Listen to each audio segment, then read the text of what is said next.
484장 사입니다.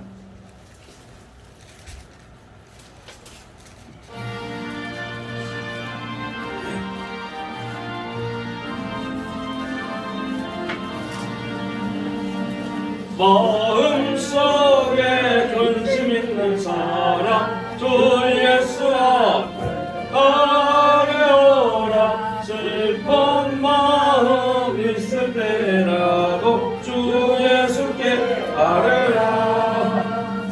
주 예수 앞에 아뢰오라. 주 우리의 친구니 무엇이나 근심하지 말고 주 예수께 아뢰라. 눈물 나며 깊은 한숨 쉴 때 주 예수 앞에 아뢰어라. 은밀한 죄 내게 있더라도 주 예수께 아뢰라.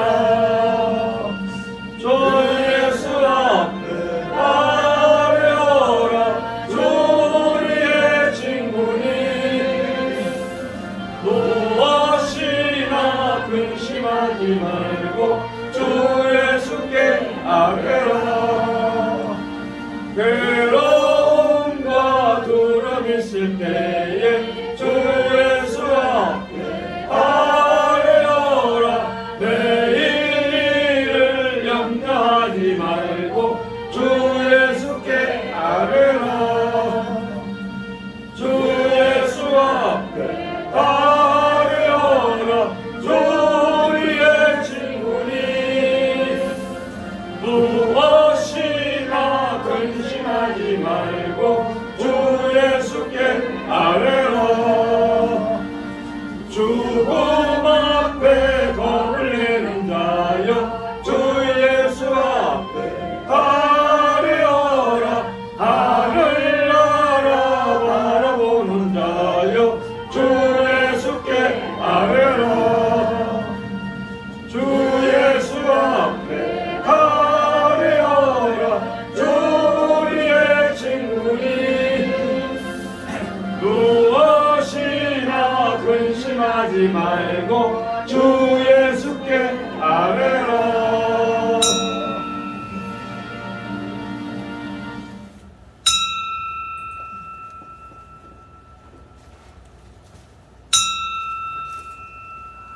다같이 찬송가 549장 부르시면서 예배 부름에 한 목소리로 응답드립니다. 549장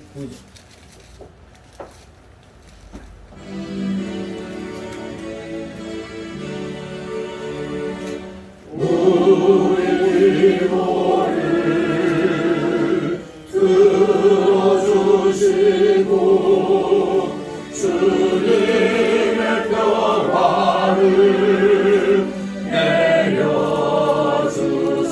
내려주소서.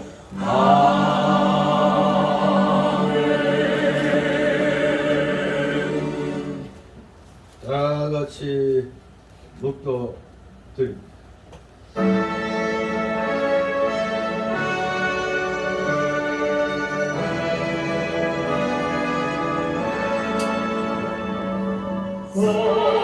성부상자와 성령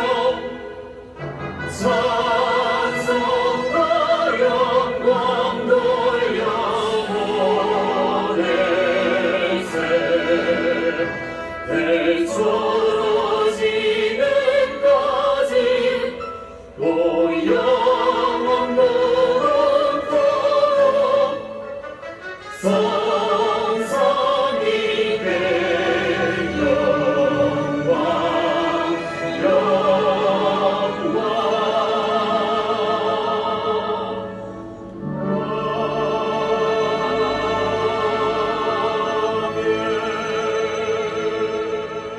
가로되 모든 육체는 풀이요 그 모든 아름다움은 들의 꽃과 같으니 풀은 마르고 꽃은 시드나 우리 하나님의 말씀은 영영이 서리라 하라.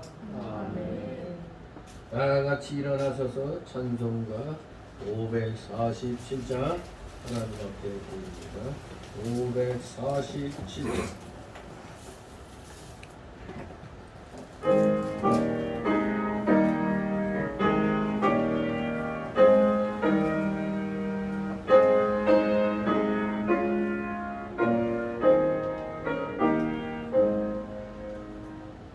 진리와 생명 되신 주 이 몸을 바치옵니다. 믿음과 소망 사랑에 한 마음 되하소서.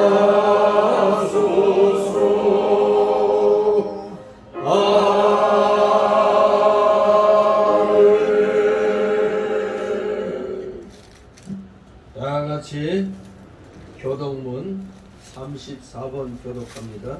찬송가 뒤에 교독문이 쭉 나옵니다. 거기에서 34번 잠언 3 교독문 34번 교대로 있습니다. 제가 먼저 있습니다.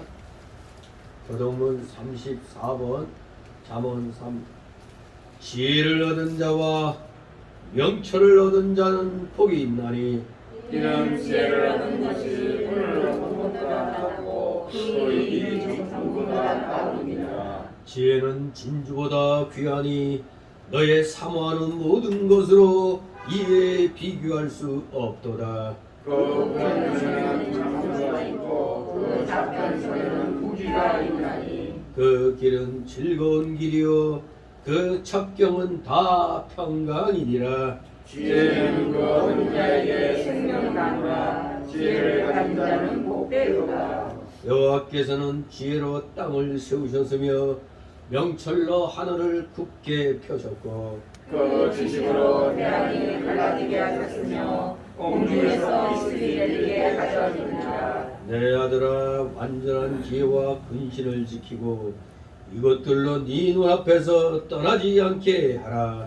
대저 여호와는 너의 의지할 자이시라. 내 발을 지켜 걸리지 않게 하시리라.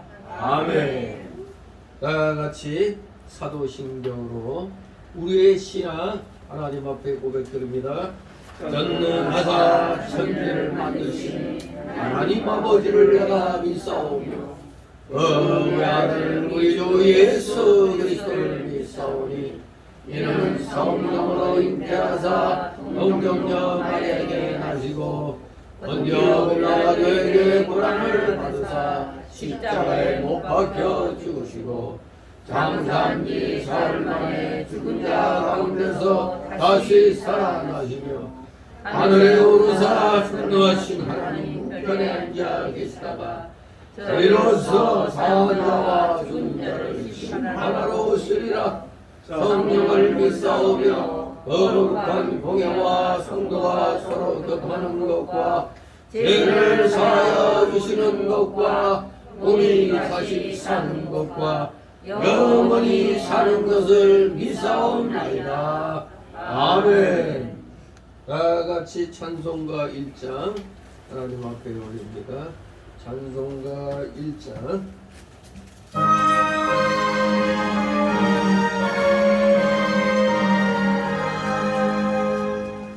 왕복의 근원 하나님 온 백성 찬송 드리고 서천사여 찬송하세 찬송 성령 성자 성령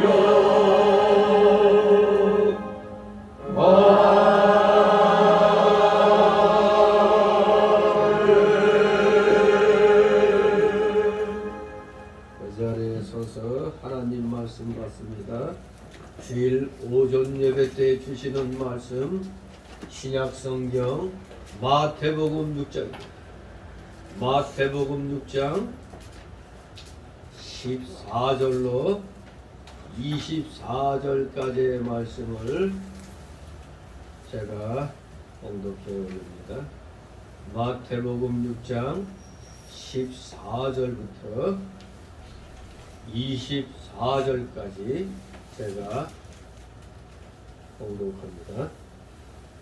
너희가 사람의 과실을 용서하면 너희 천부께서도 너희 과실을 용서하시려니와 너희가 사람의 과실을 용서하지 아니하면 너희 아버지께서도 너희 과실을 용서하지 아니하시리라.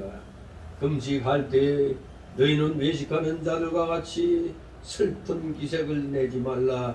저희는 금식하는 것을 사람에게 보이려고 얼굴을 흉하게 하느니라. 내가 진실로 너희에게 이르노니 저희는 자기 상을 이미 받았느니라. 너는 금식할 때 머리에 기름을 바르고 얼굴을 씻으라. 이는 금식하는 자로 사람에게 보이지 않고 오직 은밀한 중에 계신 네 아버지께 보이게 하려 함이라. 은밀한 중에 보시는 네 아버지께서 갚으시리라. 너희를 위하여 보물을 땅에 쌓아두지 말라. 거기는 종과 동독이 해하며 도적이 구멍을 뚫고 도적질하느니라. 오직 너희를 위하여 보물을 하늘에 쌓아두라. 거기는 좀이나 동독이 해하지 아니하며 도적이 구멍을 뚫지도 못하고 도적질도 못하느니라. 네 보물 있는 그곳에는 네 마음도 있느니라. 눈은 몸의 등불이니 그러므로 네 눈이 성하며 온몸이 밝을 것이요 눈이 나쁘면 온몸이 어두울 것이니 그러므로 네게 있는 빛이 어두우면 그 어둠이 얼마나 하겠느냐. 다같이 24절. 한 사람이 두 주인을 섬기지 못할 것이니 혹 이를 미워하며 저를 사랑하거나 혹 이를 중히 여기며 저를 경히 여김이라. 너희가 하나님과 재물을 겸하여 섬기지 못하느니라. 아멘. 모두 제자리에 앉아주시기 바랍니다. 이 시간 하나님 앞에 목회기도 올립니다. 거룩하시며 천지전능하셔서 이 세상을 오직 말씀으로 무에서 의를 창조하심으로 말미암아 그 모든 피조물들이 하나님의 기뻐하시는 뜻 가운데 합력하여 선을 이루는 방향으로 모든 것이 운행되도록 허락하여 주셨사오니 그 놀라운 하나님의 그 경륜에 오늘도 살아가시는 자녀들이 한마음 한뜻으로 원근 각처에서 이렇게 나와 주님 앞에 찬송과 전기와 감사와 영광을 돌리오니 주님 홀로 받으시옵소서. 놀랍고도 크신 주님의 이 역사하심 속에 이 세상이 이 우주가 하나 착오 없이 이렇게 운행되는 것을 보니 다시 한번 주님의 그 크신 경륜을 우리가 찬양하지 않을 수가 없나. 입술을 열면 저절로 감사가 나오게 되는 줄 믿습니다. 저 자연 만물을 바라보면서 저절로 감탄과 감사가 나오는 줄 압니다. 진실로 사랑하시는 자녀들, 감사의 사람이 되기를 소망합니다. 그런데 우리 속에는 아직도 구원은 받았다고 하면서도 구원받았다, 성령받았다 큰 소리는 치면서도 왜 이렇게 우리 속에 남아있는 옛사람의 그 속성들, 완악성과 부패성과 그 연약성, 그것을 왜 우리는 깨뜨려버리지 못하고 죽는 날까지 중생한 영과 이 옛사람의 속성이 싸우게 되는지요. 저희들의 이 연약함에 대하여 다시 한번 주님 앞에 예기를 드립니다. 사랑하시는 자녀들, 주님의 십자가 대속의 보혈 공로가 아니었더라면 영원한 지옥 자식으로 끝났을 터입니다. 우리에게 영생 복락의 천국을 허락해 주셨으니 이 얼마나 감사한 일인지. 세상에서 들리는 소리들, 자살한 사람들이 어떻게 다시 살아나가지고 한다는 소리가 한결같이 절대 자살하지 말라고, 자살하면 지옥 간다고, 어떻게 한결같이 비슷한 그런 임사체험을 얘기를 하고 있는지. 성경적으로는 우리가 절대 죽었다가 다시 살아날 수가 없는데 마치 지옥을 갔다 온 것처럼 얘기를 합니다. 하지만 중요한 것은 분명히 하나님의 뜻에 어긋난 길로 가면은 성경에서 분명히 지옥이 분명히 선포되어 있기에 그들의 교훈이 비록 성경과는 어긋난 그런 방법 같지만 분명한 것은 누가 뭐라고 해도 지옥은 있다는 것입니다. 우리 사랑하시는 자들, 이렇게 예수님 믿고 세상에서 하고 싶은 거 다 이렇게 절제하면서 사는데 우리에게 그 어떤 보답이 하나님께로부터 없다는 것은 말이 안 되는 줄 압니다. 분명히 하나님께서는 뿌린 대로 거둔다고 하셨습니다. 우리가 이렇게 주의 영광을 위하여 선을 심으면 반드시 선의 열매를 하나님께서 합당하게 맺게 해주실 줄 믿습니다. 우리 잠시 잠깐의 이 세상에서의 삶은 아무리 길어야 100년입니다. 하지만 일반적으로는 강건하면 80이라고 했습니다. 우리 모두 이 하나님의 이 정하신, 이 정해놓으신 규율대로 우리는 때가 되면 다 가게 되는데, 갈 땐 가더라도 우리는 분명히 천국으로 가야 된다는 사실, 죽음 이후에는 또 다른 세계가 기다리고 있다는 것을 우리는 말씀을 통하여 성령의 감동을 통하여 분명히 깨닫고 있기에 우리는 어떻게든지 이 세상 사는 동안 이 짧은 인생에서의 삶에서 최선을 다하여 주의 영광을 위한 삶에 우리가 모두 쓰임받기를 소망합니다. 지극히 작은 일에서부터 충성하면 하나님께서는 우리에게 놀랍고도 크신 복으로 이 땅에서도 그렇고 천국에서는 말할 것도 없이 저희들에게 허락하여 주시는 줄 믿습니다. 사랑하시는 자녀들, 우리 오늘날 세계적으로 뭔가 심상치 않은 그런 기운이 돌고 있습니다. 한때 코로나 팬데믹으로 온 세계 인류가 그야말로 뭐에 홀린 듯이 2년 이상이 지나갔습니다. 그러나 때가 되니 또 많은 여러 나라들이 다 이것이 문제가 있다는 걸 알고 다 마스크까지 쓰는 것도 다 풀고 있습니다. 의학계의 유명한 사람들도 애초부터 코로나 바이러스는 없었다고, 백신은 다 거짓된 것이라는 것을 얘기하고 있지만 우리들은 눈으로 보면서도 제대로 믿지 못하고 있었습니다. 의심하고 있었습니다. 도리어 안 걸리려고 백신 맞았는데 백신 맞고 죽거나 반병신이 되는 이런 기가 막히는 이런 상황을 겪으면서 또 세계 3차 세계대전의 그 전조 현상들을 또 목도합니다. 그리고 전 세계적으로 일어나는 자연재해, 이 모든 것들이 우리에게 무엇을 가르치겠습니까? 우리는 이미 성경을 통하여 주님의 재림 직전에 일어날 모든 세상의 일들을 익히 짐작하고 있습니다. 사랑하시는 자녀들, 분명히 이 세상은 성경대로 태초에 하나님께서 예정해 놓으신 그 길대로 이렇게 종말을 향하여 가는 줄 믿습니다. 시작이 있으니 반드시 끝이 있다는 것 분명히 우리는 알고, 어떻게든 이 짧은 생애 동안 최선을 다하여 진정 하늘의 봄을 쌓는 이 영의 일에 우리 모두 최선을 다하여 서로 위로하고 격려하고 건면하면서 살아가시는 자녀들, 우리 다 함께 천국 가서 하나님 섬기며 찬송 부르며 영생 복락의 삶을 누릴 수 있는 우리 모두 다 믿음의 실력자들 다 되기를 소망합니다. 감사를 드립니다.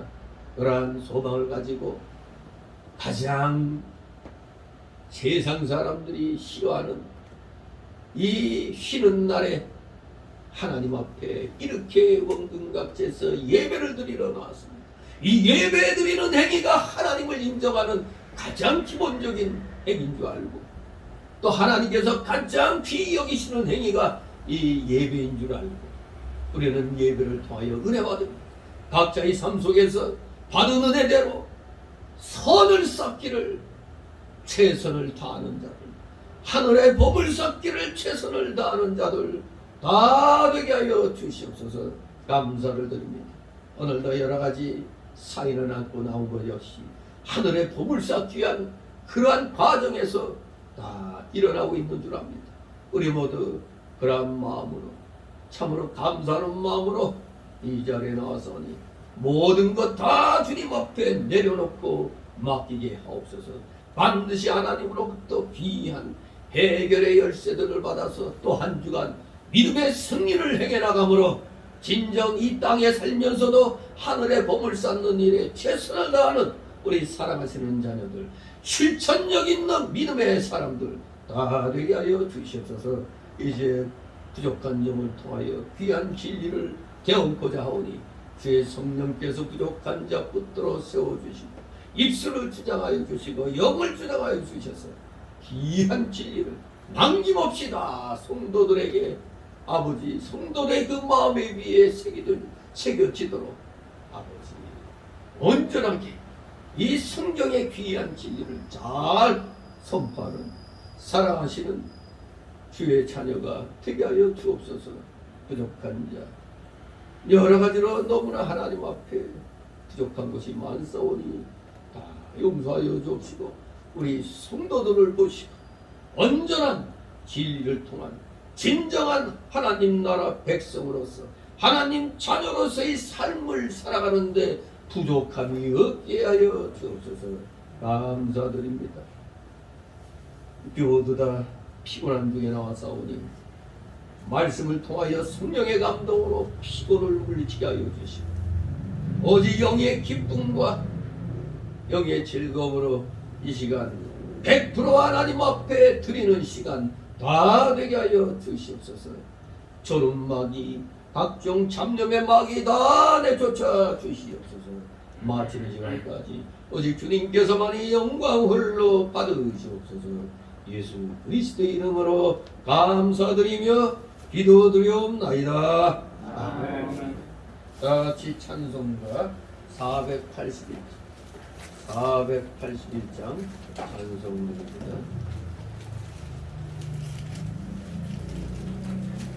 481장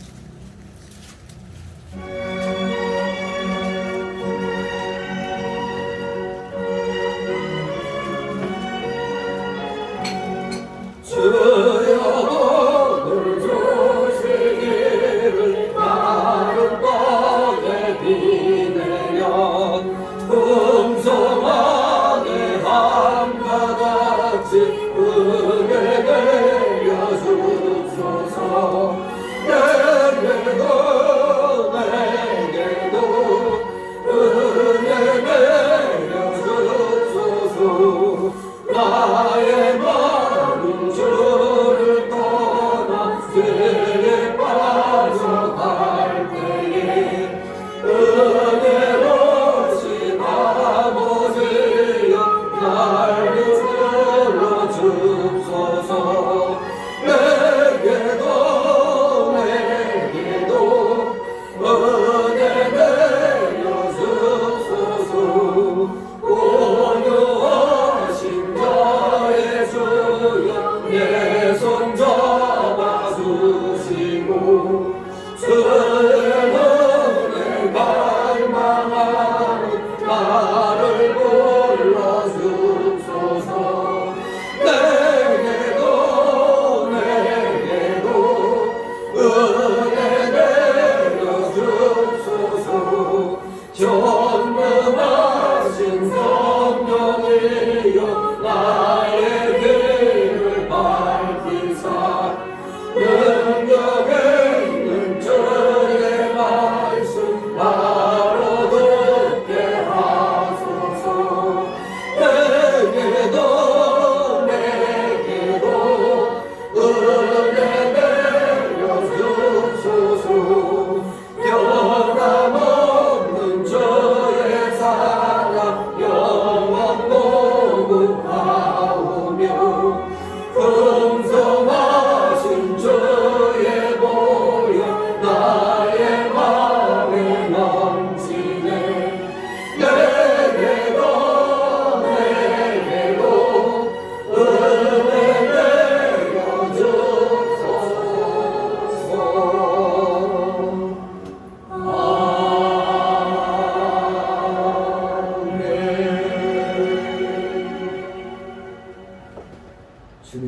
이름으로 여러분을 환영합니다.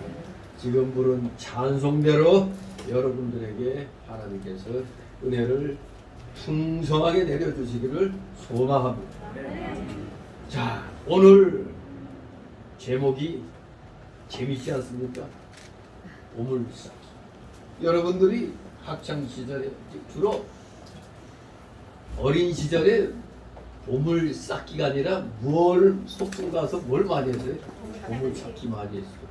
보물 찾기. 그냥 악착같이 그 보물 찾으려고 별별 군데 그냥 다 뒤지고 다녔어요. 그 보물 찾으면은 이제 선물을 주니까. 그렇습니다. 우리가 이 세상 살아가는 동안 우리는 모두 각자의 그 보물을 찾아가지고 그 쌓으려고 찾아 쌓아 놓으려고 애를 쓰고 있습니다. 과연 여러분에게 있어서 보물이 무엇일까? 우리가 예수님 믿기 전에는 당연히 보물하면 뭐죠?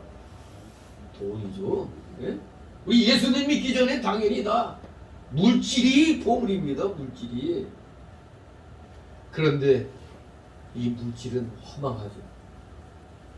우리는 세계적으로 갑부들을 많이 봅니다. 아니 뭐 세계 갑부를 볼 것 없이 우리나라의 그 갑부들도 보더라도 뭐 옛날부터 내려오는 게 뭔 말입니까? 부자는 그래도 3대까지는 간다는 말이 있죠. 그 말은 3대 이상 넘기지 못한다는 얘기가 있는데 우리 수많은 기업들이 일어났다가 사라지는 걸 보게 됩니다. 이 세계 여러 유수의 그 기업들의 그 생명을 보면은 그 비교를 해보면은 우리나라가 제일 짧아요. 기업들의 그 생명이. 그래도 지금 잘 나가고 있는 기업들이 있습니다만 외국의 그 유수 기업들하고 비교해 보면은 우리가 상대적으로 좀 짧은 걸 느낍니다. 왜 그럴까? 아마 이것은 모두 다 세상에 살면서 자신의 보물을 찾으려고 열심히 노력한 건 다 똑같아요. 보물 찾으려면은 우리가 얼마나 여기저기 뒤집니까? 얼마나 우리가 재물 모으려면은 별의별 그 노력을 다합니까? 허리띠 졸라매요. 어제 잠깐 우연히 밤에 뭐 특종 세상이라는 걸 잠깐 봤는데 제주도 어떤 90이 넘은 할머니인데 아니 멀쩡한 집도 근사하고 아니 밭대기도 여기저기 땅도 넓은 땅 다 갖고 있는데 아니 집안은 완전히 쓰레기더미에요. 쓰레기. 그냥 오늘도 눈에 띄는 마음에 드는 쓰레기 찾으러 다니고 그런데도 90이 넘은 할머니가 오토바이 타고 다니고 허리를 꾸정꾸정해서 저 양반 어떻게 다니나 했는데 그래도 오토바이를 끌고 다녀. 오토바이를 잘 타고 다니더라고요. 나는 오토바이도 못하는데 자전거도 큰 사고 나고 난 이후로 안 타가지고 자전거도 그냥 비틀비틀 거리는데 할머니는 그냥 오토바이를 이렇게 90이 넘었어요. 90이 허리를 꾸정대가고 그렇게 하는데도 오토바이 기가 막혔다. 근데 개도 10마리나 키우고 그러니까 동네에서 그 쓰레기 때문에 진정이 들어가서 동사무소에서 그 쓰레기 치워주려고 나와도 할머니는 거절을 하더라고요. 뭔가 거기에 이제 애착이 있는 거예요. 그러니까 제주 4.3 사태 때 가족이 다 죽고 뭐 혼자 남은 거예요. 그냥 그러다가 또 어떻게 애를 낳았는데 애가 또 그 뭐죠?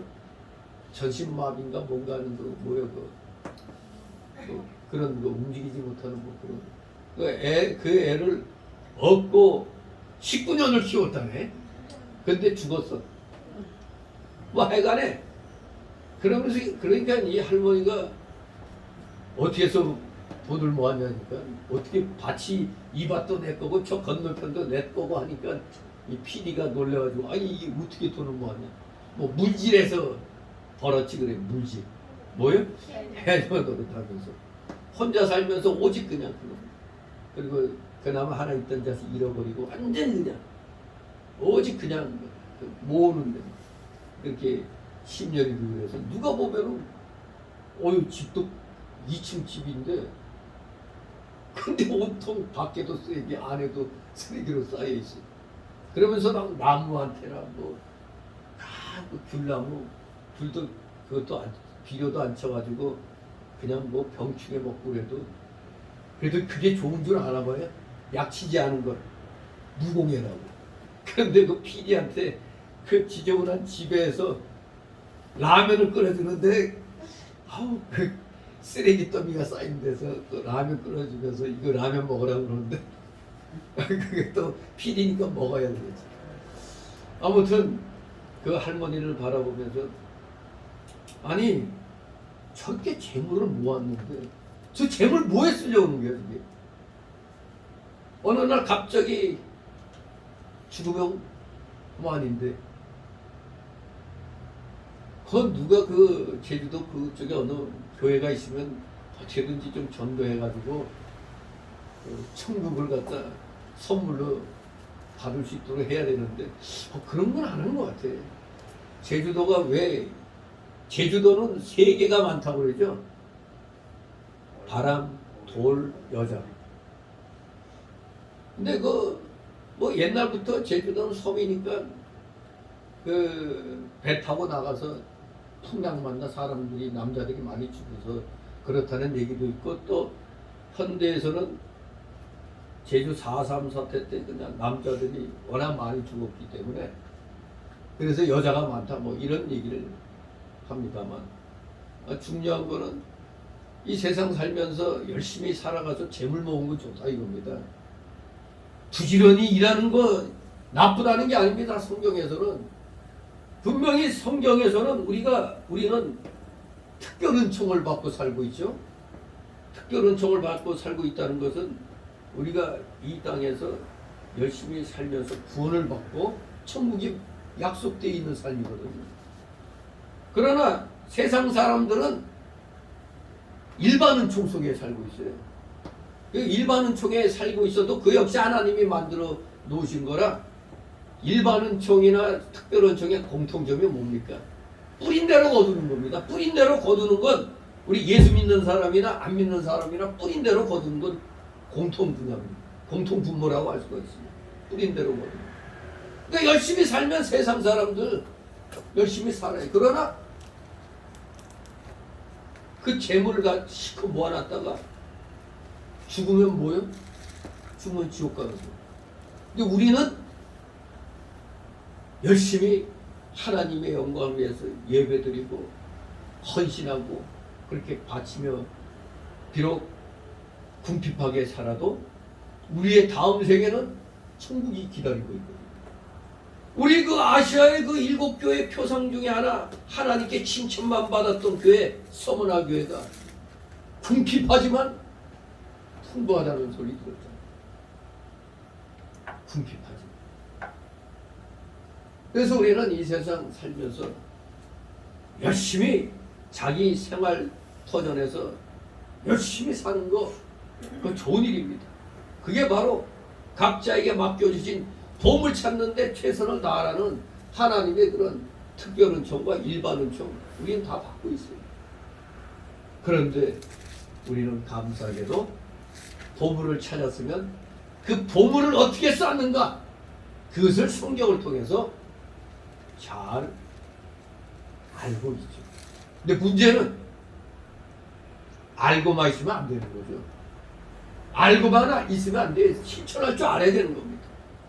오늘 여기 이 14절, 24절의 이 말씀은 용서와 그리고 금식과 재물에 대한 그 교훈을 우리에게 주고 있습니다. 즉 용서하는 삶, 또 외식적인 금식하지 않고 진정한 금식하는 삶, 그리고 재물을 올바르게 쌓는 삶, 이것이 다 하나같이 진정으로 올바른 보물 쌓기를 하는 것을 방법을 가르쳐 주는 겁니다. 올바른 보물 쌓기의 방법, 거기에서 용서가 나오고 외식이 아닌 진정한 금식의 모습이 나오는 것이고 그리고 재물에 대한 올바른 사용이 나오는 것입니다. 이름하여 몇 년 전에도 하늘의 보물 쌓기란 제목으로 이 내용을 같이 살펴봤었습니다. 오늘은 이 봄을 쌓는 그 방법으로서 다시 한번 이 내용을 살펴보고자 합니다. 이 14절 말씀 이전에 보면은 기도의 모문으로서 주 기도문을 우리 주님께서 가르쳐 주셨죠. 여러분들 기도할 때 무조건 이 주 기도문대로만 하라는 게 아닙니다. 기도는 이런 방향으로, 이런 방식으로 한다는 그 기본적인 틀을 가르쳐 준 겁니다. 주님께 영광 돌리고, 감사하고, 회개하고, 그리고 아뢰고, 그리고 주 예수님 이름으로 기도합니다. 이 기본적인 틀을 가르쳐 줬기 때문에, 그래서 여러분도 이제 그렇게 오후 시간에 이렇게 돌아가면서 기도를 시키고 있을 때 나름대로 여러분들이 준비를 할 때 그냥 준비 잘해서 머릿속에서 그냥 나오도록 하는 방법이 있고, 아니면은 또 그걸 갖다 아뢰고자 하는 걸 잘 정리해 갖고 써서 이제 하는 법이 있는데, 근데 되게 큰 대회 같은 데서 목회자들도 보면 그 시간을 어기지 않게 해서 기도문들을 다 작성해 가지고 해요. 대회 같은 데서. 특별하게 우리 저기 계약식 같은 데서는 그런 게 안 하지만, 저도 그 계약 쪽에서 공부하다 보니까 뭐 써가지고는 하지 않지만 그래도 머릿속으로는 다 정리해가지고 이렇게 하는 거죠. 근데 기도하다 보면은 또 감동이 있으면은 뭐 생각하지 않았던 것이 그냥 또 나오기도 하고 하는 겁니다.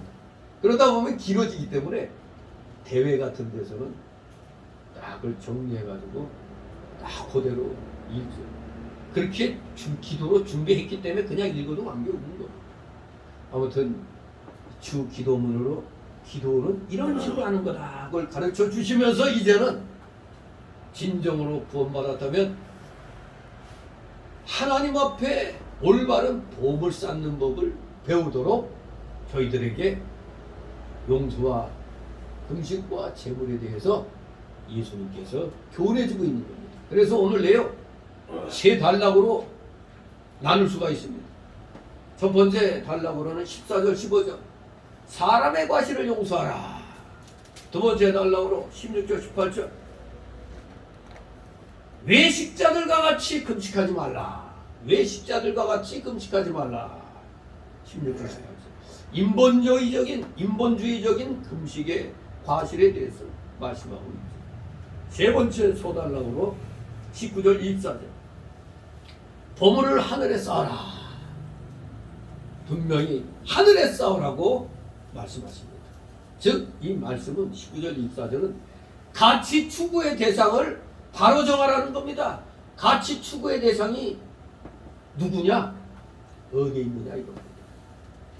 자, 여러분 이제 먼저 주님께서 용서에 대한 교훈을 우리에게 주십니다. 14절 15절 사람의 과실을 용서하라. 자, 14절 15절 있습니다.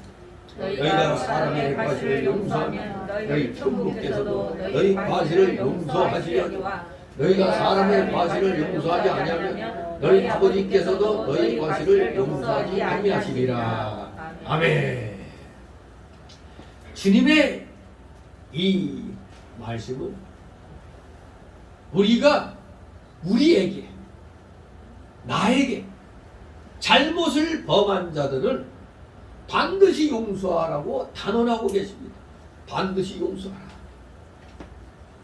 만약 그렇게 하지 않으면 하나님 아버지도 우리의 잘못, 나의 잘못을 용서치 않으실 거라는 겁니다. 근데 우리가 삶 속에서 나에게 잘못을 범하면은 자칫하면 원수같이 되는 경우가 많이 일어나잖아요. 우리가 이렇게 나와서 예배드리고 하나님 용서해 주옵소서 하면서도 마음속에 그냥 누구에 대한 그 미움, 증오 이것이 사라지지 않을 때가 많이 있잖아요. 이 삶을 살다 보면은 이게 내 마음 같지가 않아요. 그게 우리 구원받은 중생한 영은 그래야 되느니라 알고 있는데 이 육신에 속한 옛사람의 속성은 말도 안 돼. 반드시 내 원수가 뭐야 말겠어. 뭐 이런 식으로 완전히 상반된 그런 이 싸움을 하고 있잖아요, 우리 속에는. 바로 그걸 보시고 우리 하나님께서 너에게 잘못 범한 자들 용서하지 않으면 나도 너의 잘못 용서치 않겠다. 이렇게 선언하시는 겁니다. 주님께서 이렇게 단호히 선언하실 수 있는 것. 지금 이 14절, 15절 말씀은 우리 예수님이 단호히 말씀하시는 겁니다. 안 지켜도 되고 지켜도 되고 뭐 그런 게 아닙니다. 단호히 말씀하고 계십니다. 이렇게 단호히 선언하실 수 있는 것은 바로 그분이 우리에게 베푸시는 용서는 값으로 계산할 수가 없이 큰 것이기 때문에 그래요. 주님의 그 십자가의 대속의 사랑은 온 인류의 죄를 덮고도 남죠. 하지만 딱 하나님이 만세전에 예수님께 주신 자들만, 즉 택하신 자들에게만 이 용서, 십자가의 죄 사함의 용서가 적용이 되는 겁니다. 택자들에게. 그건 너무 불공평하지 않느냐. 아주 불공평하지 않은 게 아니라 공평한 거예요. 하나님 뜻 안에서 이루어지는 겁니다. 얼마나 그 값이 큰지 한번 계산을 해볼까요? 아무튼 예수님은 다른 곳에서 하나님이 우리에게 베푸신 용서를 어디에 비유했죠? 1만 달란트 빚진 자가 그 빚을 용서받는 것에 비유하셨습니다. 1만 달란트 빚진 자의 그 빚을 탕감해 주는 걸로 비유를 했습니다. 우리 근데 1만 달란트 하면은 우리 자꾸 1만 원 정도 생각해서 그런지 1만 달란트가 얼마나 큰 건지 모르죠. 잘 이해가 안 가죠. 1만 달란트. 맨날 성경 보면 1만 달란트인데 그게 도대체 얼마가 될까? 오늘 한번 계산해 보죠. 우리에게 잘못을 범하는 자를 용서해 주는 것은 나에게 잘못한 것을, 그러니까 나에게 잘못을 범한 자를 내가 용서해 주는 것은 100데나리온 정도의 빚을 용서하는 것과 같다고 그랬어요. 100데나리온의 빚을 용서해 주는 것과 똑같다. 그러면 쉽게 계산하면 이 100데나리온은 1데나리온이 하루 품삯의 노동자. 그럼 100데나리온이면 100일 품삯이죠. 100일 품삯. 하루 요새 10만원, 20만원 막 얘기하는데 그 우리 소박하게 옛날 원래대로 하루 5만원 정도 여기 노다 나오면 옛날에 5만원 정도 받았죠. 지금은 기술자는 20만원 막 그렇대요. 보통 또 10만원 막 그래요. 화폐 가치가 너무 그냥 떨어진 거니까 그냥 옛날 우리 기본적으로 하루 일단 5만원 그때 생각하고 계산을 해봅시다. 그러면 100일 품삯은 500만 원이 되겠죠. 500만 원. 그러니까 우리가 나한테 잘못한 자를 용서해 주는 게 나한테 500만 원 빚진 걸 내가 그냥 갚아준 거예요. 그냥 500만 원 갚아줬어. 그런데 하나님은 내가 빚진 1만 달란트를 감해줬다는 얘기입니다. 그러면 한번 1만 달란트가 얼마가 되냐? 아까 100일 품삯이 500만 원이니까 100대 500은 1달란트가 6,000데나리온이에요. 6,000데나리온. 1달란트가 6,000데나리온. 근데 1만 달란트면 6,000에다 만을 곱하면 되겠죠.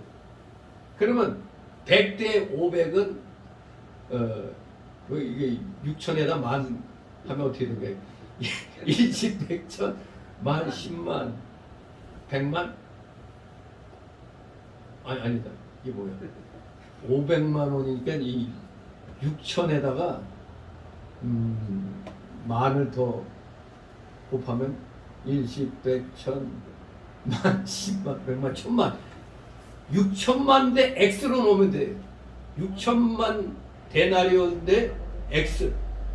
그러면 우리가 수학으로 계산하면 100X는 6천만 곱하기 500만 되거든요. 그럼 X는 100을 넘겨갖고 띄워버리면 그게 20배 100만 이렇게 쭉 계산하면 약 3조 원이에요. 3조. 만약 지금 하루 일당 5만 원이 아니고 10만 원 하게 되면 30조 원이 되는 거죠. 아까 내가 이 예배 드리기 전에 직접 펜으로 이게 수학적으로 계산을 해봤어요. 그래서 X는 얼마 했더니 20X라고 계산하니까 3조가 나와. 근데 여기 5만 원이 아니고 10만 원으로 계산하면 2배가 되니까 6조구나. 6조 2배니까 6조. 여러분 돈이 얼마 되는지 상상이 안 가잖아요. 네? 억이 1000만 원이 10번이 돼야 억인데 100배, 1000배, 10,000배 막 이렇게 나가는데 요새 그 뉴스 들으니까 이재명인가 뭔가는 그 인간이 그 당선되기 전에 이제 그 재산 신고할 때는 현금이 없었는데 어떻게 이번에 재산 신고할 때 보니까 현금만 3억을 갖고 있대. 3억. 그 얼마 되겠나 했지만 3억 은행에서도 그대로 못 찾는 돈이래요. 그거. 말이시오 3억이지. 1000만 원을 갖다 10번 찾는 게 1억 아니에요. 1억. 1000만 원을 갖다 10번을 갖다 은행에서 한꺼번에 그렇게 빼기 어렵단 말이에요. 현금으로 더구나. 그러니까 무려 이 오늘날 그 하루 품사가 10만 원으로 계산하면 6조 원인데 6조 원을 갖다 예수님이 갚아주신 거예요. 여러분 죄값이 6조 원이요. 근데 나는 꼴랑 나한테 500만 원, 예? 1000만 원 빚진 사람 거 안 갚아줘요? 나는 6조 원을 예수님이 탕감해 줬는데 이 계산이 안 되는 겁니다. 6조. 우리나라 예산이 1년 예산이 뭐 약 600조 뭐 그 정도 600조가 몇십 조죠. 우리나라 지금 우리 건국 그 70년 동안 48년도 건국되고 나서 지금까지 빚이 400조 정도 됐어요. 400 몇십 조 됐는데 600조 정도 됐나? 근데 한 인간이 5년 통치하면서 1000조가 나와버렸어. 이때까지 역대 대통령들이 그렇게 살림을 해가지고 빚을, 나라의 빚이 많아야 500조였는데 한 놈이 그냥 5년 만에 배로 불려나 버렸어.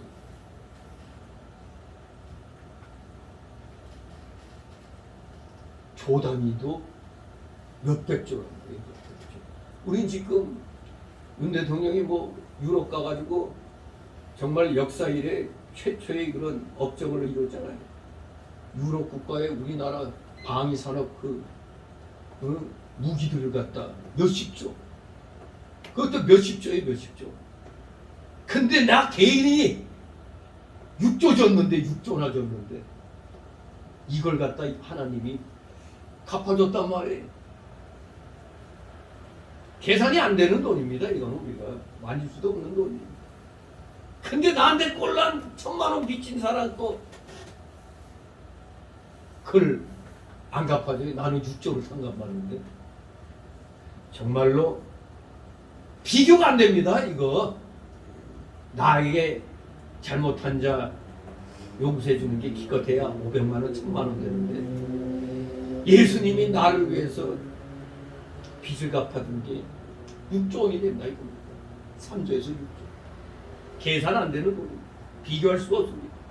이와 같이 하나님이 먼저 우리를 용서하신 겁니다. 이렇게 너 6조 원 있지? 내가 탕감해 줄게. 대신 너한테 빚진 자 500만 원, 1000만 원 빚진 거 갚아줘. 근데 지금 여러분 현실적으로도 여러분이 누군가에게 1억을 탕감받았어. 근데 나한테 옆에 500만 원 빚진 사람이 있어. 그럼 나는 1억을 탕감받았는데 그 500만 원 받은 사람 그거 가서 그럴 거야? 아니면 악착같이 받을 거야? 악착같이 받을 거야? 그랬다가는 이제 하나님께 멱살 잡혀갔거든. 내팽개쳐지는 거예요. 정말로 이렇게 돈으로 계산하면 그래도 조금 좀 감이 잡히잖아요. 근데 성경적으로 뭐 1만 달란트 탕감, 이게 좀 감이 안 잡히는 거예요. 직접 우리의 그 돈으로 계산하니까 상상을 초월하는 어마어마한 돈입니다.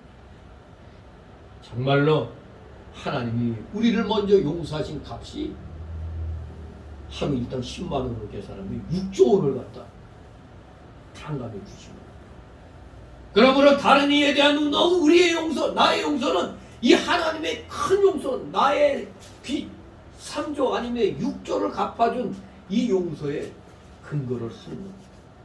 우리는 큰 용서를 받았으니까 마땅히 작은 용서를 해야 당연한 겁니다. 당연한 겁니다. 이게 성도가 다른 사람의 죄를 용서해 주어야 하나님 아버지의 사죄 은총을 받는 것입니다. 성도가 믿을 때 법적으로 사죄는 받았으나 여기서 그것을 말하는 게 아니고 지금 성화를 이루어 나가는 면을 말합니다. 네가 구원받았어. 그럼 구원받은 증거가 뭐야? 그 구원파들이, 이단들이 우리 기성교인들 유혹할 때 구원받은 증거 내봐 그러잖아요. 그러면 그게 뭐지? 뭔가 눈에 보이는 뭘 말하는 것 같잖아요. 바로 우리가 구원받은 증거는 내가 예수님 믿고 나서 어떻게든지 하나님의 영광을 가리는 일이 아니고 이 선한 삶을 살아가는 것, 그게 바로 구원받은 증거거든요. 내가 싸움질을 많이 했으면 싸움을 갖다 가능하면 안 하도록 노력하는 게, 그것 또한 구원받은 증거가 되는 겁니다. 그게 성화를 이루는 그런 그 면이 되는 것입니다. 욕쟁이가 욕을 죽이나가는 것도 그 역시 구원받은 증거가 되는 겁니다. 또 남에게 인색하게 하던 것이 내가 좀 이런 삶을 살면 안 되겠다. 그래서 좀 남의 용서도 이렇게 여기처럼 풀어주는 이러한 삶을 사는 게, 이게 바로 다 구원받은 증거입니다. 그게 성화를 이루어 나가는 면입니다. 우리 예수님이 그걸 말하는 겁니다. 성화를 이루어 나가려면은 이뤄야 된다 이겁니다. 그러므로 너희 천부께서도 너희 과실을 용서하신다는 말은 하나님께서 우리를 책망하지 않으시고 긍휼과 사랑으로 대해주신다는 뜻이 있고, 죄악의 권세에서 건져주신다는 뜻도 있으며, 바로 하나님께서 우리의 죄를 죄대로 다스리지 않는다는 뜻도 있는 겁니다. 우리의 죄 지은 그 죄대로 그대로 다스린다면 우리 나만 할 사람 하나도 없어요. 우리가 죄 지은 대로 그대로 하나님께서 다스린다면 우리는 살아남을 사람 하나도 없습니다. 그러므로 우리 성도가 다른 사람을 용서하여 주는 것이 바로 우리가 하나님 앞에 용서받는 길임을 분명히 인식해야 되겠습니다. 그렇습니다. 우리가 다른 사람의 과실을 용서해 주지 않으면 하나님의 긍휼과 사랑이 떠나기 때문에 하나님과의 이 통로가 막혀버립니다. 하나님과의 통로가 막히면 뭐가 첫째 안 돼요? 기도가 안 되죠. 기도. 여러분도 이제 기도 순서가 돼서 기도를 해야 되는데 집에서 아주 부부싸움을 심하게 했어. 응? 또 이웃과 그냥 막 다퉜어. 그런데 기도하라 하면 어때요? 그냥 내 양심이 난 지금 오늘 기도할 그런 상황이 아니야, 이런 마음이 들잖아요. 왜? 가식적으로 기도하게 되니까. 이 하나님과의 통로가 막혀버리는 거예요. 이게 하나님의 긍휼이 떠나면 기도가 안 되는 겁니다. 하나님과 막혀가지고. 그래서 먼저 다른 사람의 죄를 용서해 주고 나서 회개하고 기도를 해야 되는 것입니다. 성도가 하나님의 사랑의 세계에서 산다면 남의 허물을 자연히 용서하여 주게 되는 겁니다. 하나님의 사랑의 세계에 사니까 당연히 그렇게 되잖아요. 다른 사람의 과실을 용서해 주어야 사랑의 세계에 들어가고, 사랑의 세계에 들어가야만 참된 용서가 나오게 되는 겁니다. 하나님께 받은 사랑을 내가 실천하게 되는 거예요. 사랑의 세계에 거하면. 그래서 참된 사랑의 삶을 살게 되니까 이것이 성화에서 드러나니까, 우리의 삶 속에서 드러나니까 평상시에 아이 저거 아주 못된 놈으로 봤는데 저것이 교회 나가고 난 뒤부터 여기 프로에 나오는 것처럼 우리 애가 달라졌어요 하는 것처럼 우리 이웃이 달라졌어요 하는 달라진 삶이 보이는 겁니다. 그게 눈에 보이잖아요. 저 사람 교회 나가고 난 다음에 사람이 꽤 악하게 이때까지 놀았는데 어느 날부터인가 이상하게 뭔가 좀 후하게 사람이 표정에서부터가 독한 표정이 좀 이렇게 부드럽게 풀어진 그런 모습들이 보이는 겁니다. 이것이 우리가 구원받았다는 그런 증거가 되고 성화의 삶을 살아가는 표시가 되는 겁니다. 그것이 바로 하나님의 인정을 받는 겁니다. 바로 봄을 쌓는 첫 번째 방법이 바로 사람의 과실을 이렇게 용서하는 겁니다. 이러면 하나님께 인정받는다. 하늘나라에 그 사람의 일이 기록이 되는 겁니다. 이게 바로 하늘에 봄을 쌓는 것입니다. 첫 번째 하늘에 봄을 쌓기는 바로 이렇게 시작을 하는 겁니다. 하나님께 내가 긍휼과 사랑을 받은 만큼 나도 사람들에게 조금이라도 그 사랑을 베풀어야 된다. 사람의 과실을 용서해야 된다. 이것이 오늘 첫 번째로 봄을 쌓는, 하늘의 봄을 쌓는 그 방법을 가르쳐주고 있습니다. 두 번째로 외식자들 같이 금식하지 마라 이겁니다. 한마디로 여기는 인본주의적인 금식의 과실을 설명해주고 있습니다. 현대처럼 교회 생활이 정비되지 못한 시대에 그 구약 시대, 신약 그 예수님 시대 때 그 유대인들에게 있어서 금식이 아주 중요한 비중을 차지하는 신앙생활의 한 방편이었어요. 금식하는 게 좀 경건하다 하는 사람들의 신앙생활의 한 방편이 이 금식이었습니다. 그러나 이 성경은 두 가지 관점에서 금식에 대한 우리 인간들의 잘못을 지적하고 있죠. 왜? 첫째, 이기적인 금식을 하지 말라는 겁니다. 그 당시 경건한 척 하는 사람들 보면 다 이기적인 금식을 했어요. 이기적인 금식이 뭐냐? 사실 금식은 그 자체가 목적이 아닙니다. 금식하는 게 목적이 아니에요.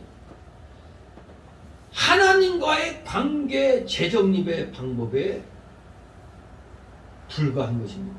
하나님과의 관계 재정립. 그런데 어떻게 된 게 앞뒤가 바뀌어 버렸어요. 금식을 하는 사람들이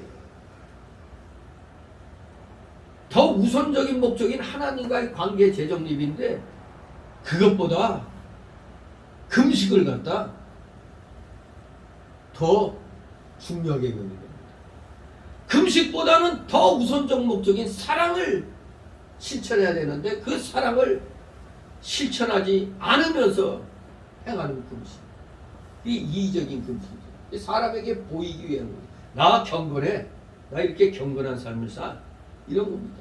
하나님과의 관계 재정립이 목적인데 사람에게 나 금식하는 경건한 사람이야.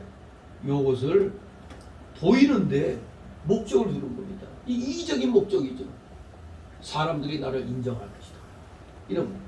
두 번째는 어떤 것을 지적하고 있느냐? 위선적인 금식을 지적을 합니다. 성경은. 다른 모든 것을 제쳐두고 삶의 원점으로 돌아가 하나님과 대면하여 삶의 문제에 대한 해답을 얻으려는 것이 금식이잖아요. 하나님께 나의 간절함을 아뢰려고 내 자신을 갖다 괴롭게 하는 겁니다. 안 먹으면 목숨과 관계되는 거예요. 바로 하나님과 대면해서 삶의 문제에 대한 해답을 얻으려고 하는 게 금식인데 그 당시의 사람들은 하나님을 향해서 금식을 하는 게 아니라 인간 눈을 향해서 하고 있으므로 지금 하나님을 이중으로 모독을 하는 겁니다. 사람들이 나를 경건한 자로 보게끔.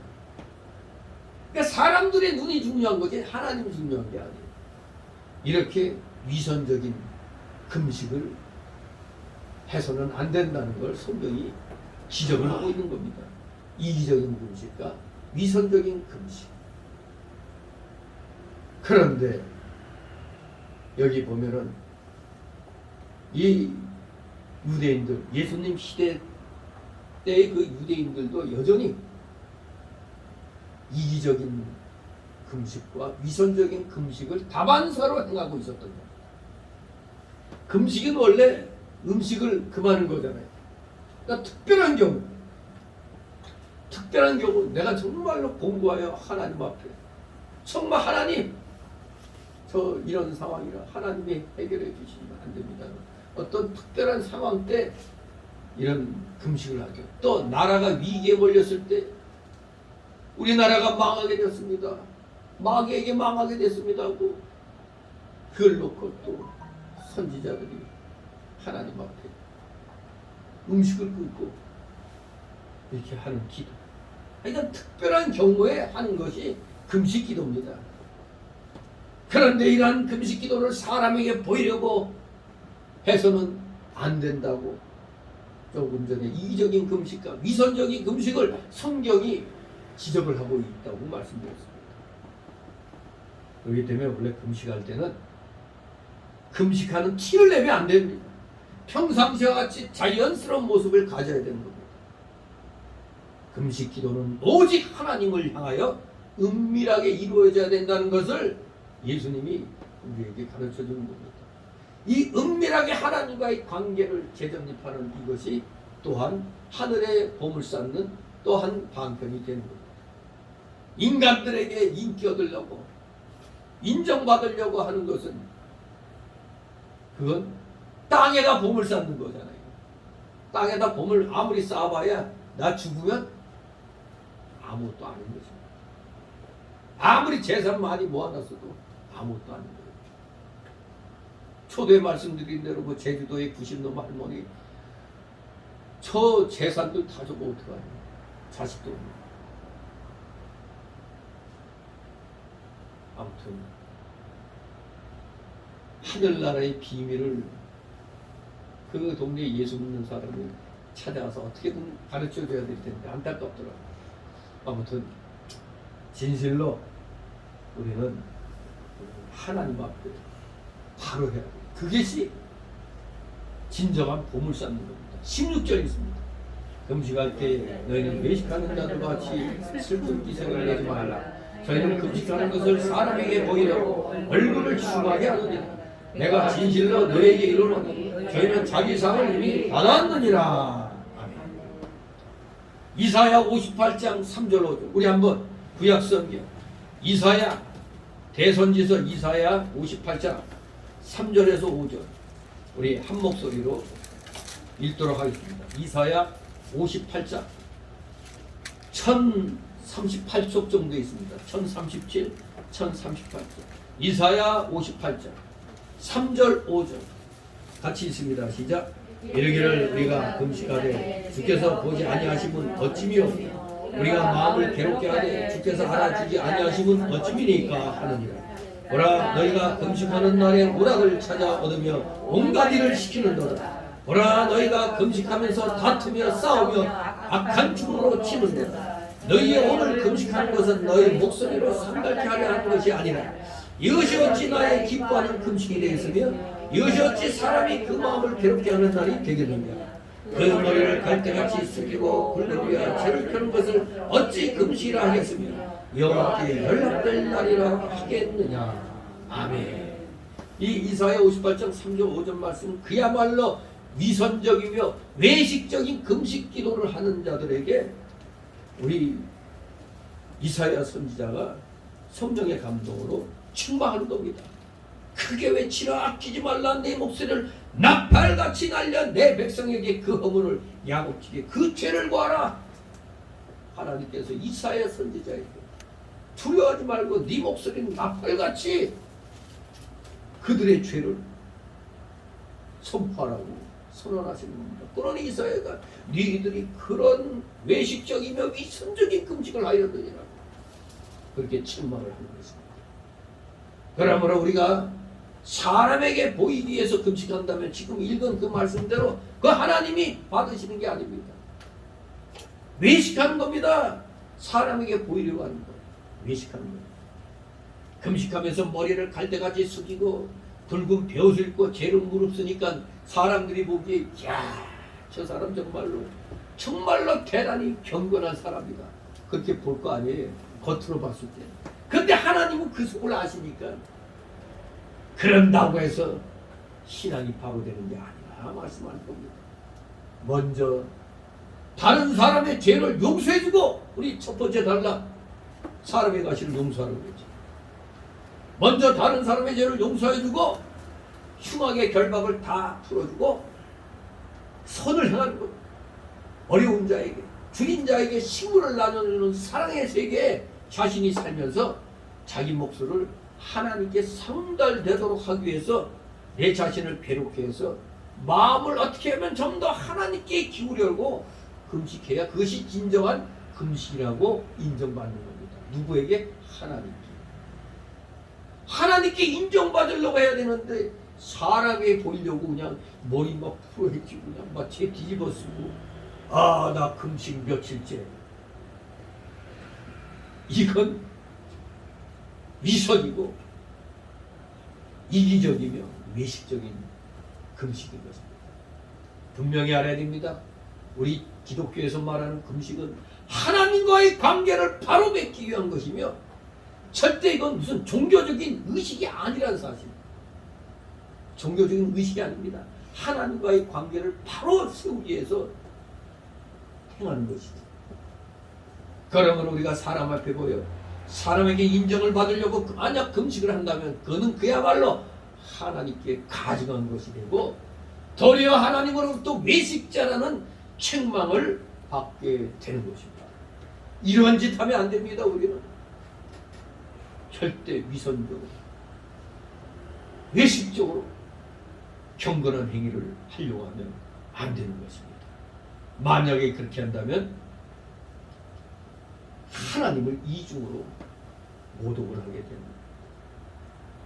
다시 17절 18절 있습니다. 너는 금식할 때 머리에 기름을 바르고 얼굴을 씻으라. 이날 금식하는 자로 사람에게 보이지 않고 오직 은밀한 중에 계신 네 아버지께 보이게 하느니라. 은밀한 중에 보시는 네 아버지께서 갚으시리라. 아멘. 예. 진정 금식을 하려면 이렇게 하라는 겁니다. 어떻게? 기름 바르고 얼굴을 씻으라. 즉 이 말씀은 6절과 그 의미가 같아요. 그 마태복음 그 6장 그 6절에 보면은 너는 기도할 때 골방에 들어가서 문 닫고 기도하라고 그랬죠. 소위 말하는 골방의 기도. 골방의 기도는 누가 나 기도하든지 모르잖아요. 하나님과의 관계니까. 골방의 기도 그 6절 말씀과 그 의미가 같은 겁니다.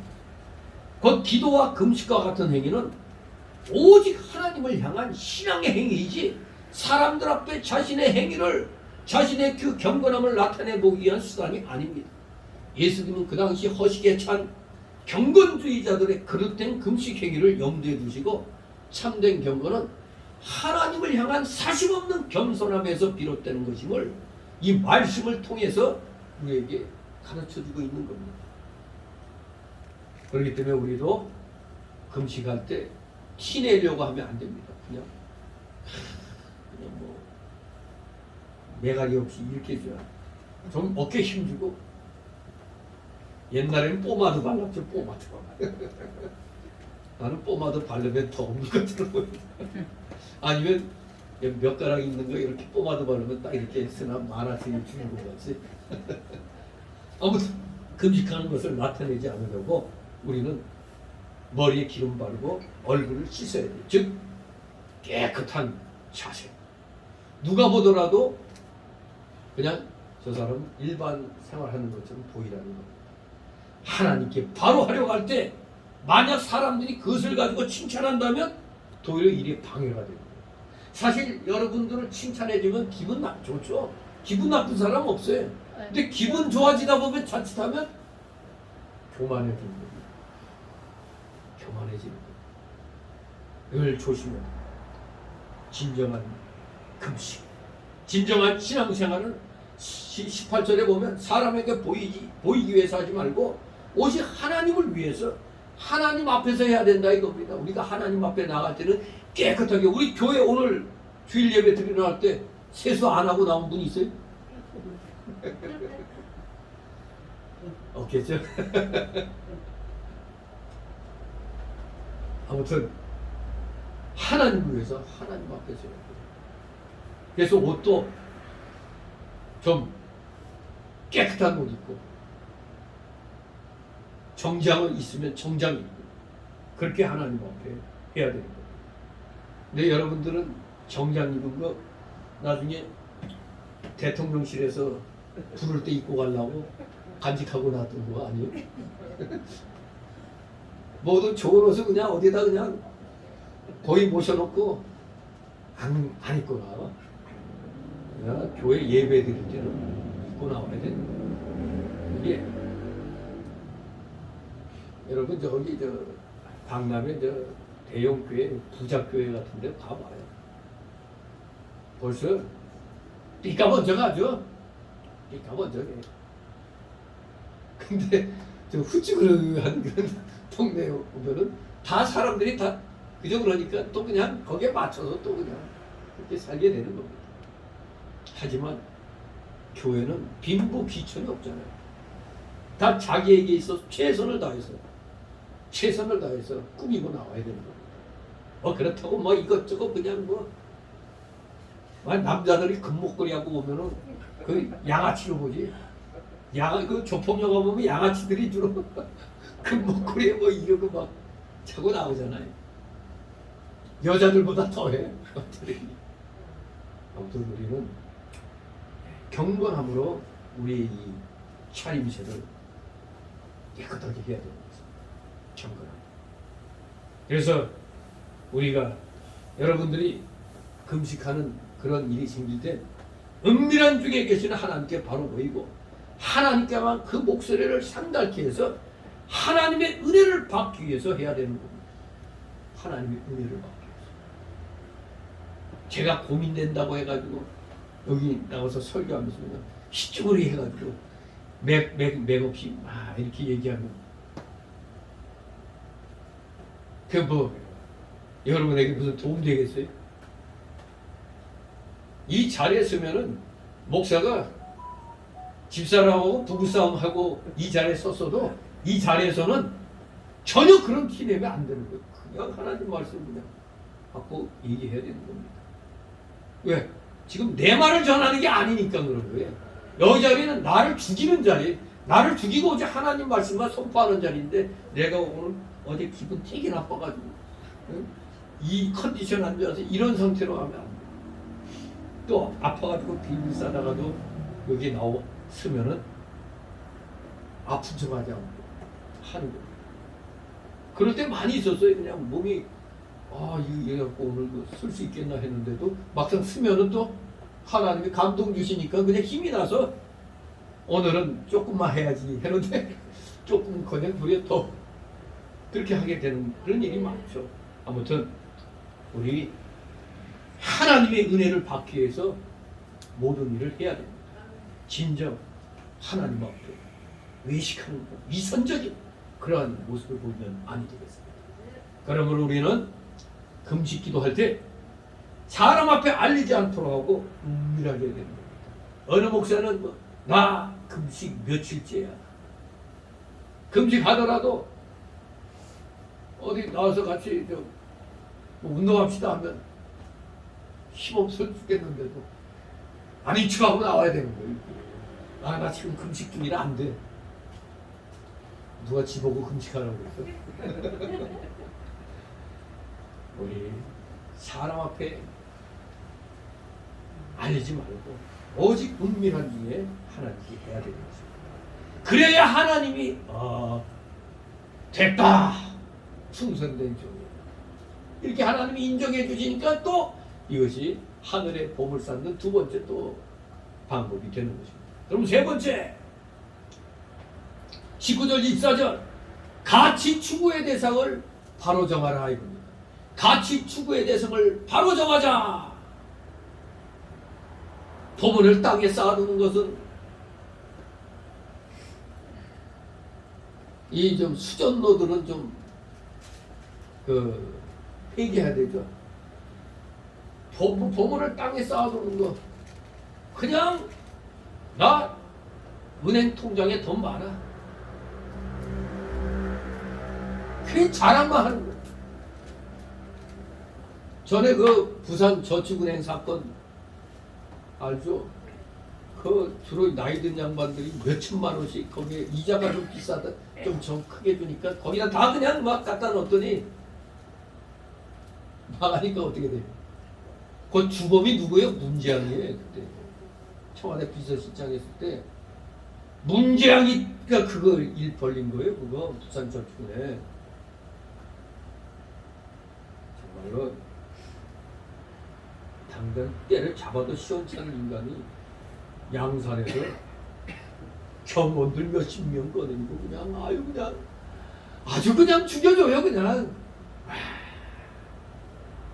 고정 간첩을 하던 사람들도 그걸 보고 제3의 박헌영이 저놈이라고 그러는데, 이게 대한민국이 이거 이래갖고 되겠습니까? 아무튼 보물을 땅에 쌓아두는 건 잘못하면 부산 저축은행 사태 같은 그런 일 당할 수도 있고, 또 세컨더리 보이콧도 만약 미국으로부터 우리가 당하면 그냥 다 문 닫는 겁니다. 다 파산하는 거예요. 그냥.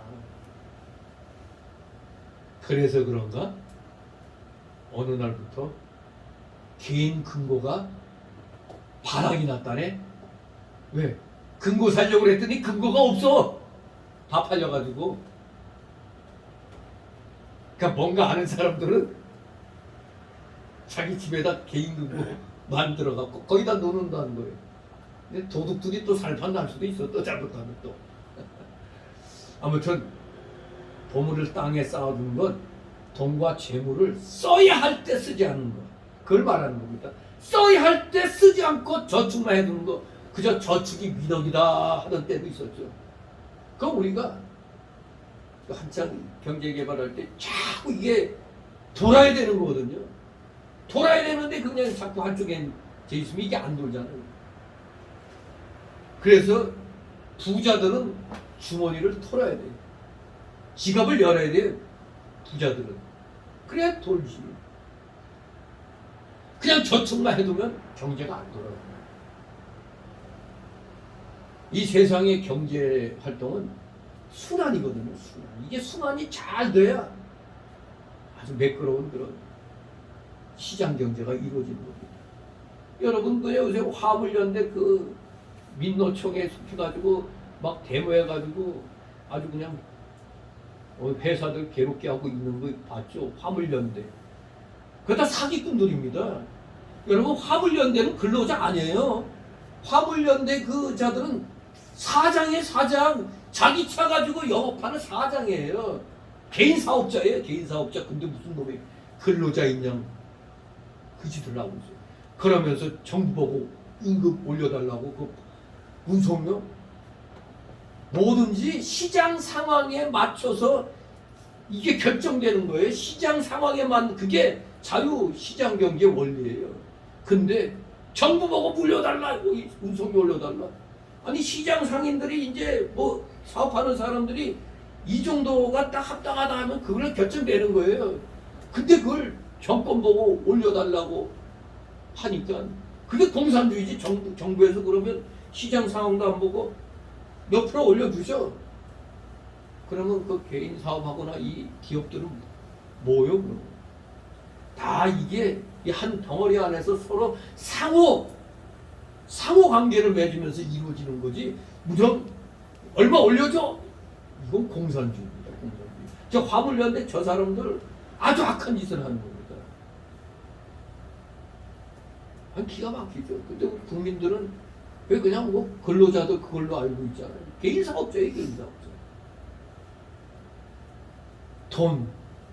다 돈 때문에 일어나는 건데 돌려야 되는 겁니다. 돌려놔.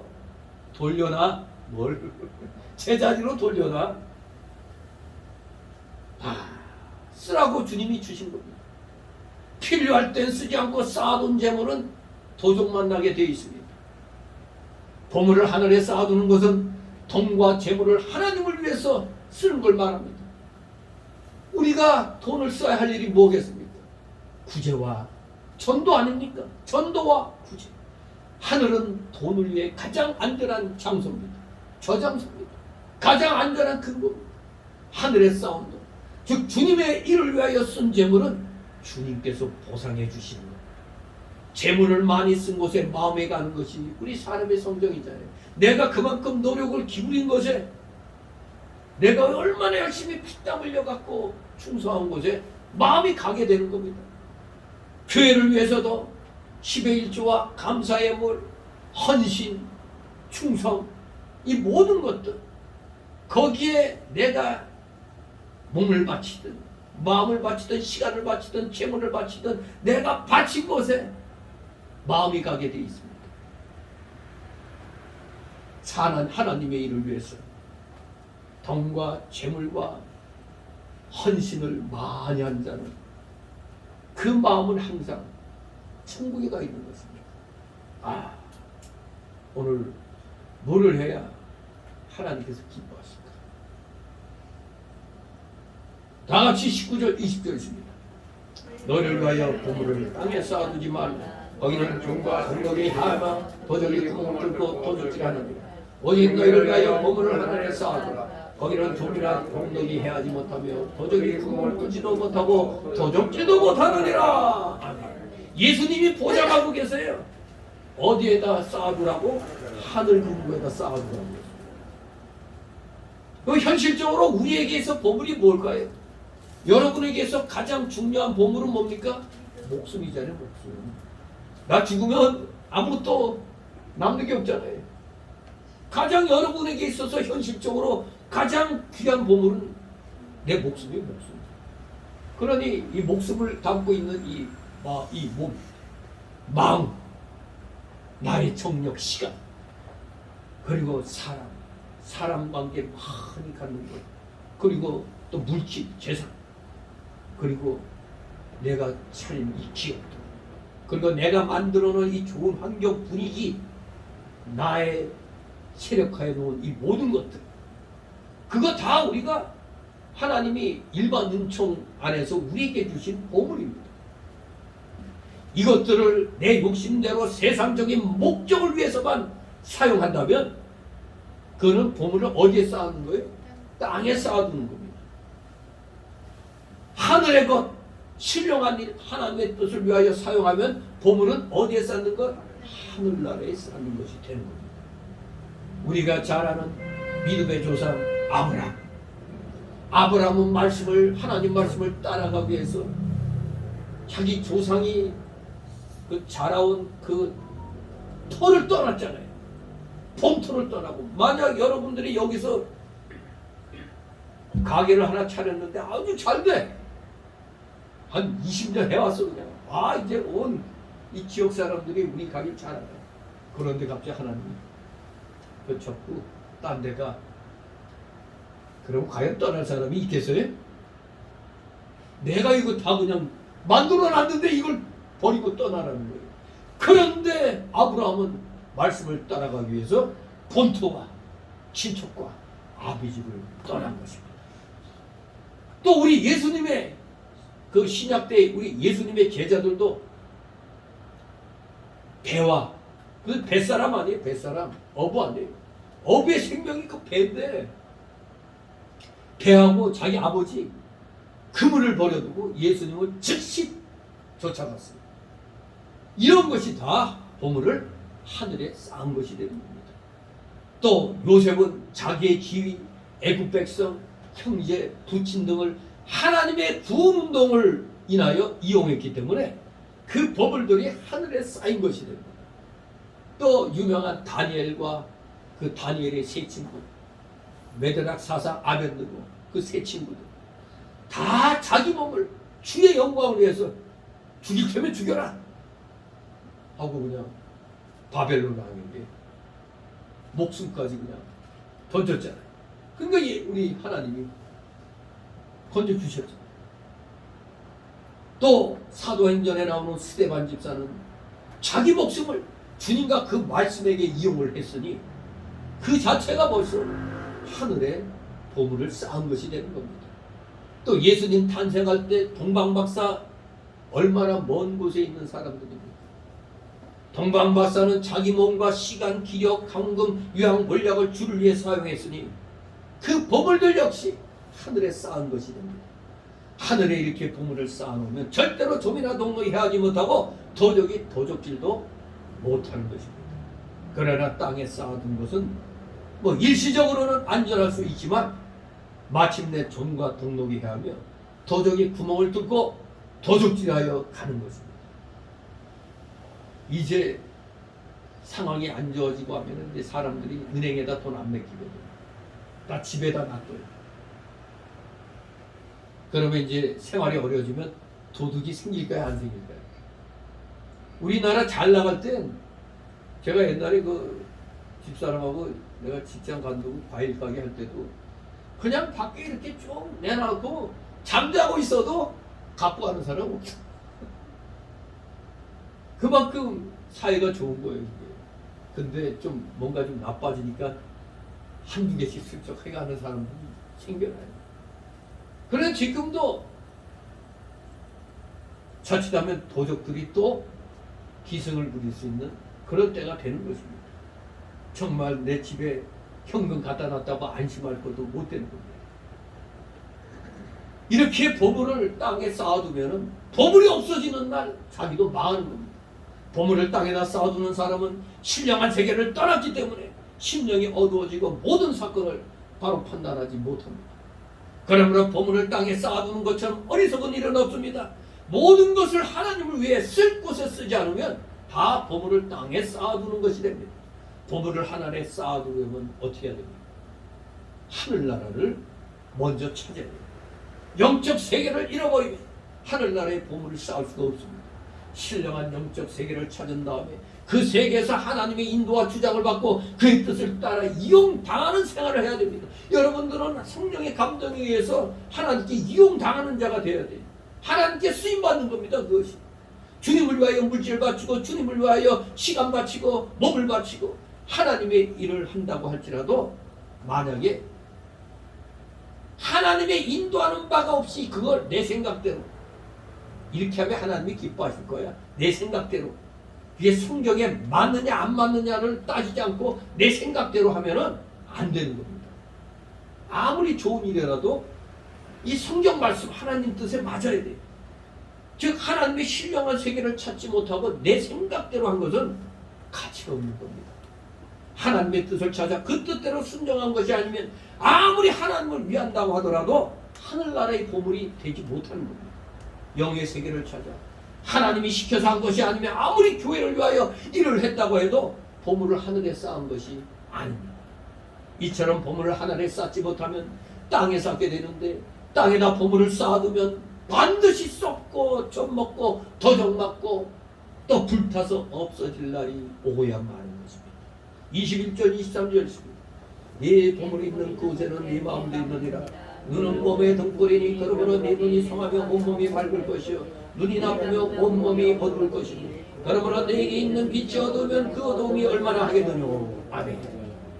예, 21절 말씀대로 보물이 있는 곳에 마음이 있게 되는 건 당연한 일이죠. 지금 여러분 만약 여기 교회 예배드리러 나왔는데 내가 깜빡 잊고 500만 원을 갖다 내 그냥 책상 위에다 놓고 집에서 그냥 나왔어. 근데 그것이 갑자기 생각을 나서 아차 내가 어디에 잘 놔두지 않고 누가 문 열면 바로 그냥 돈이 보이게 거기다 놔뒀어. 그러면 예배 시간 내내 마음에 어디가 있어요? 그 돈에 가 있죠. 그렇게 되는 겁니다. 사람이 보물이 있는 곳에 마음이 있게 되는 건 당연한 겁니다. 보물은 귀한 것이기 때문에 자연히 마음이 그곳으로 끌려가고 거기서 떠나지 못하는 겁니다. 보물을 하늘에다 쌓아둔 자는 당연히 마음이 하늘에 가 있는 겁니다. 하나님께 가 있는 겁니다. 그러므로 그 사람은 점점 더 많은 보물을 하늘에 쌓게 되는 겁니다. 그러나 보물을 땅에다 쌓아두면 마음이 땅에 있게 되고 점점 신령한 세계를 떠나게 됩니다. 제가 전에 얘기했잖아요. 어느 저집사가 엄청 가난했는데 날마다 시간마다 하나님 앞에 나와 기도하고 새벽을 빠뜨리지 않고 드렸는데 어느 날 하나님이 복 주시고 하니까 점점 생활이 나아지다 보니까 건물을 하나 샀어.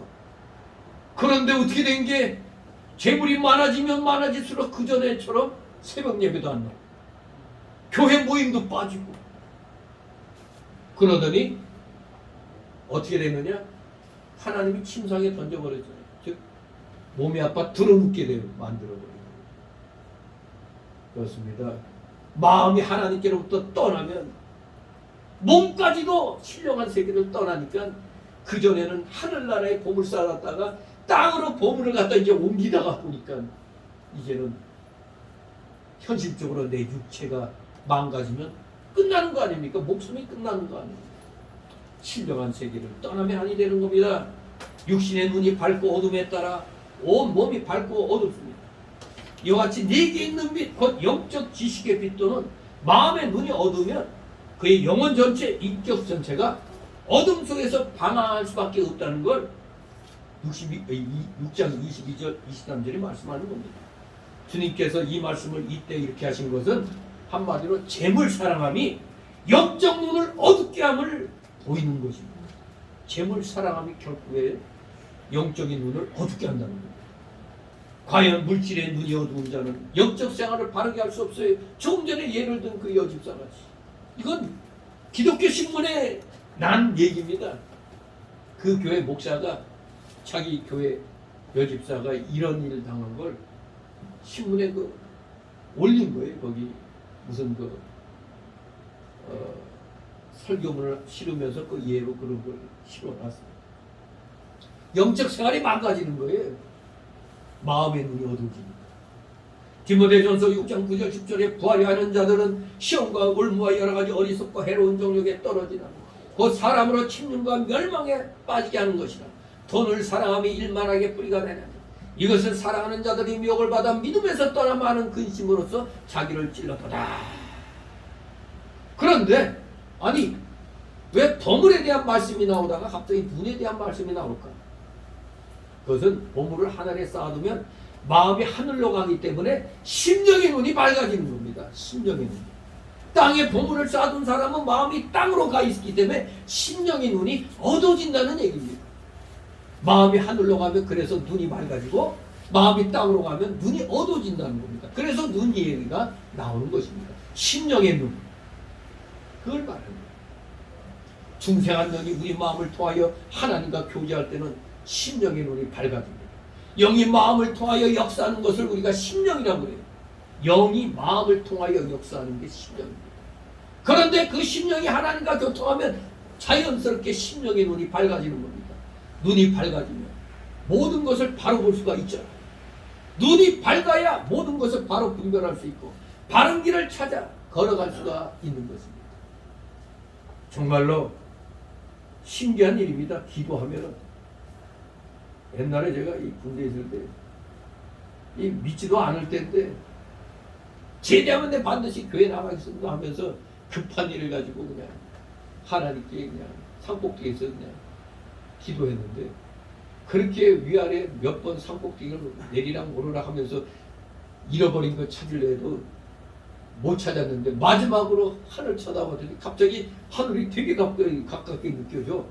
하나님 제발 이걸 찾게 해주시면 내 제대하면 반드시 교회 나가겠습니다 하고 그 기도 끝나고 딱 앞에 가는데 뭐가 눈에 딱 띄는 거야. 잃어버린 그 군용 파카, 장교 파카.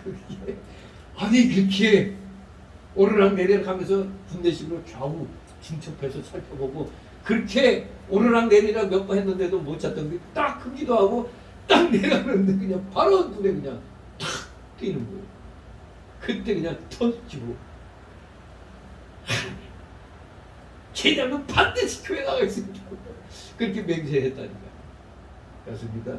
하나님과 교통했더니 아니 예수도 모르는 내가 그냥 눈이 그냥 밝아져 버린 거예요. 그냥 심령의 눈이 밝아지니까 이 몸의 눈도 그냥 밝아지는 거예요. 그렇습니다. 예수님을 믿어도 마음이 하나님께 가 있지 않고 돈 버는 데에만 가 있거나 자녀들 공부 잘 시켜 출세하게 하는 데만 마음이 가 있다면 심령의 눈이 어두워진 겁니다. 빛은 신령한 세계의 것이기 때문에 위의 것을 찾고 영원히 마음을 통하여 하나님과 신령한 교통을 해야 신령한 빛이 비추어지는 겁니다. 영이 살아서 하나님의 인도와 주장을 받아야 심령의 눈에 밝아지고 모든 것을 밝히 볼 수가 있는 것입니다. 그러나 땅에다 보물을 쌓아두면 마음이 땅에 가 있기 때문에 눈이 어두워지는 겁니다. 마음이 땅에 있으면 하나님과의 영적 교통이 끊어지고 흑암을 만나게 되므로 언제나 마음이 답답합니다. 모든 것을 바르게 판단할 수가 없습니다. 일단 흑암에 빠지면 어딜 가는지 알지 못하고 차츰 마귀가 끄는 대로 따라가는 겁니다. 그게 맞는 것 같이 보입니다. 신령한 눈은 등불과 같아서 그 눈이 성하며 온몸이 밝아지고 명랑해집니다. 그러나 눈이 나쁘면 몸 전체가 다 어두워지고 점점 더 흑암으로 빠져들어가게 되는 것입니다. 24절 있습니다. 한 사람이 두 주인을 숨기지 못할 것입니다. 보기를 미워하며 저를 사랑하거나 보기를 중히 여기며 저를 경히 여기며 너희가 하나님과 재물을 경하여 섬기지 못하느니라. 아멘.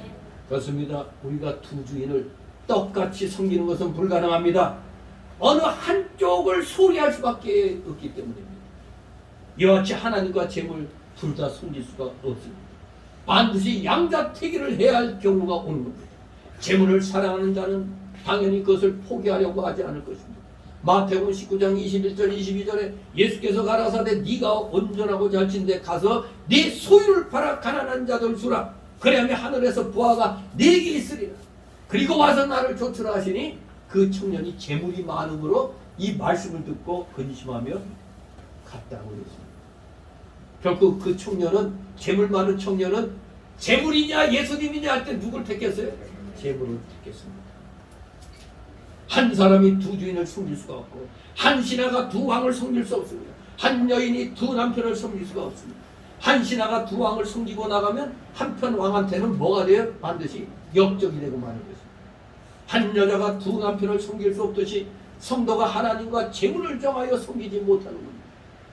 하나님과 재물을 겸하여 섬기려고 하면 하나님은 섭섭하여 떠나시는 겁니다. 왜? 그것은 하나님을 멸시하는 행동이기 때문에 그렇습니다.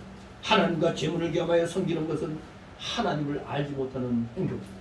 하나님께만 생명이 있고 하나님으로만 살 수 있는데 재물로 살 수 있는 줄 알기 때문에 하나님을 무시한 것이요. 그 사람은 하나님을 섬길 수 없는 자입니다. 그러면 하나님과 재물을 겸하여 섬기려고 하면 하나님은 떠나고 재물만 남게 되어서 재물만 섬기게 되는 겁니다. 그런데 어느 주일학교에서 이런 일이 있었어요. 주일학교 한 교사가 아이들에게 그 누가복음 16장의 부자와 나사로 이야기를 해줬어요. 그때 부자는 죽어서 어디 갔다고? 지옥에 가고 그 거지 나사로는 아브라함 품에 안기고 그러니까 부자는 지옥 가난한 나사로는 거지 나사로는 천국에 갔다고 얘기를 했습니다. 이렇게 얘기를 다 해주고 난 뒤 선생님은 어린이들에게 물어봤어요. 여러분은 부자가 되고 싶어요? 거지 나사로가 되고 싶어요? 여러분 어느 쪽이 부자가 되고 싶어요? 거지 나사로가 되고 싶어요? 양쪽 다 아니죠? 맞습니다. 아이들도 똑같아요. 한 명이 손을 번쩍 들더니 뭐라고 대답했느냐?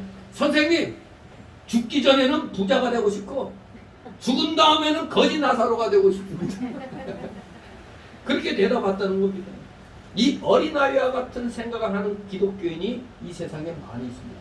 그게 신학적인 용어로 신복음주의예요. 세상도 사랑하고 싶고 예수님도 사랑하고 싶은 여기 신복음주의, 중립주의입니다. 그런데 성경은 두 가지를 다 사랑할 수 없다고 말합니다. 세상을 사랑하는 사람은 예수님을 미워하게 되고 예수님을 사랑하는 사람은 죄악된 이 세상을 미워하게 되는 겁니다. 우리가 아는 베드로 사도 처음부터 훌륭하고 위대한 사람이 아니었죠. 그리고 가룟 유다도 처음부터 비열하고 간사한 사람은 아니었습니다. 베드로와 가룟 유다의 갈림길은 바로 누구였죠? 예수 그리스도였습니다. 베드로는 예수님을 사랑이신 하나님의 아들로 선택했고 가룟 유다는 예수님을 삶의 목적이 아니라 삶의 수단으로 택하고 돈을 따라갔었죠. 한 사람은 예수님을 그리스도여 하나님의 아들로 믿었고 한 사람은 예수님을 치부의 수단이거나 민족 해방의 수단으로 삼았던 겁니다. 그래야 한 사람은 천국을 택했고 한 사람은 지옥을 선택한 것입니다. 그래서 요한복음 1장 12절 영접하는 자 곧 그 이름을 믿는 자들에게는 하나님의 자녀가 되는 권세를 주셨다고 말씀하고 있습니다. 그렇기 때문에 우리도 베드로처럼 하나님만을 참 주인으로만 숨긴다면 아무 문제가 없어요. 재물은 언제든지 주의 영광을 위해 쓸 도구에 불과하지 우리가 그 재물의 종로로 타는 일은 결코 없을 것입니다. 우리가 재물을 숨기지 않는다면 그 재물을 나를 위하여 이 땅에 쌓아두는 우물 그런 잘못을 범하지는 않을 것입니다. 그래서 우리는 전도와 구제를 위해서 그 재물을 언제든지 기꺼이 사용할 수 있어야 됩니다. 그래서 우리 기독교인에게서 물질 시험은 제일 기초 단계 시험이라고 그래요. 그러나 이 물질 시험에서 제일 많이 넘어집니다. 예수님을 믿으려면 물질을 초월할 줄 알아요. 그래서 아브라함이 모범을 그랬죠. 번토와 친척과 아비구를 떠나는 삶. 번토를 떠나는 것이 물질을 넘는 겁니다. 물질에 붙잡혀 끌려다니고 물질 때문에 하나님 앞에 가까이 가지 못하는 것은 기초 단계에서 넘어진 사람입니다. 재물과 하나님을 정하여 두 주인을 섬기는 자는 하나님을 잘 섬기려고 해도 안 됩니다. 대표적인 사람이 롯이었죠. 롯이 망했어요, 흥했어요? 망했잖아요. 재물, 세상, 그러면서 한쪽에는 하나님, 양쪽 다 잡으려고 하다가 다 알거지 돼가지고 그래도 하나님이 그래도 또 은혜 내려주셔서 목숨은 살려주셨죠. 아무튼 하나님을 주인으로 잘 섬기려면 다른 주인, 즉 물질을 내놔야 됩니다. 이 물질선을 넘어서야 둘째 계단인 친척을 떠나는 삶을 살 수가 있어요. 인정선을 넘어야 되는 겁니다. 그래야 예수님 제대로 따라갈 수 있어요. 오늘의 주인인데 오늘 어디 결혼식장 가야 돼. 아직 인정선 못 넘어서. 미리 축하금 2배로 주면 돼요. 요새는 오는 것보다 통장으로 넣어주는 게 더 좋죠. 왜 오면은 기껏 받은 축의금이 음식값으로 다 날라가. 또 어떤 사람은 가족 단위로 와갖고 한 사람 축의금만 내놓고 가족 단위로 먹고 가면 이것도 엄청난 손해죠. 아무튼 우리 기독교인들 지혜롭게 해야 됩니다. 미리 인사를 해야 돼요. 주일날하고 겹치면 미리 하는 겁니다. 그래야 인정선 넘어설 수가 있어요. 그래야 예수님 바로 따라갈 수 있습니다. 그래서 마지막 단계가 바로 생명선을 넘어가야 되는데 아비집을 떠나는 사람. 이거는 모든 기독교인에게 허락된 건 아니죠. 생명선 넘어가는 건 순교자의 삶이 되는 겁니다. 누구에게나 다 순교하라고 하지 않습니다. 아무튼 하나님께서 특별히 쓰시는 자는 이 생명선까지 넘어갈 수가 있어야 되는 것입니다. 진실로 오늘 말씀을 통해서 이렇게 가치 추구의 대상이 하느님이구나, 하늘나라구나, 이것을 우리가 분명히 할 때 우리가 올바른 보물 쌓기를 또 할 수가 있는 겁니다. 오늘 보물 쌓는 방법 3가지를 알았죠. 다른 사람의 과실을 용서하는 그 행, 그것도 하늘에 보물 쌓는 것이고, 또 사람들 앞에서 외식하지 아니하고 미선적이지 아니하는 올바른 금식을 하는 것 또한 하늘에 보물 쌓는 2번째 방법이었습니다. 3번째는 이렇게 또 가치 추구의 대상이 하늘이냐 땅이냐, 하나님이냐 세상이냐, 이것을 우리에게 가르쳐 주므로 하나님께 하늘에 쌓아야 진정한 보물을 쌓는 것임을 우리 오늘 다시 한번 마음판에 새기면서 한 주간 또 온전히 하늘에 보물 쌓는 그러한 삶으로 승리하는 삶을 사시는 여러분 되시기를 주님의 이름으로 축원합니다. 기도합니다. 어루가신 하나님 아버지, 은혜를 감사드립니다. 오늘 주시는 교훈대로 진정 우리 사랑하시는 자녀들 심령이 온전히 하나님께로 향하여서 온전한 하늘의 보물 쌓는 하나님이 기뻐하시고 인정하시는 귀한 자녀들 다 되게 하여 주시옵소서. 감사드리며 예수 그리스도 이름으로 기도드리옵나이다. 다 같이 찬송가 340 349장 찬송입니다.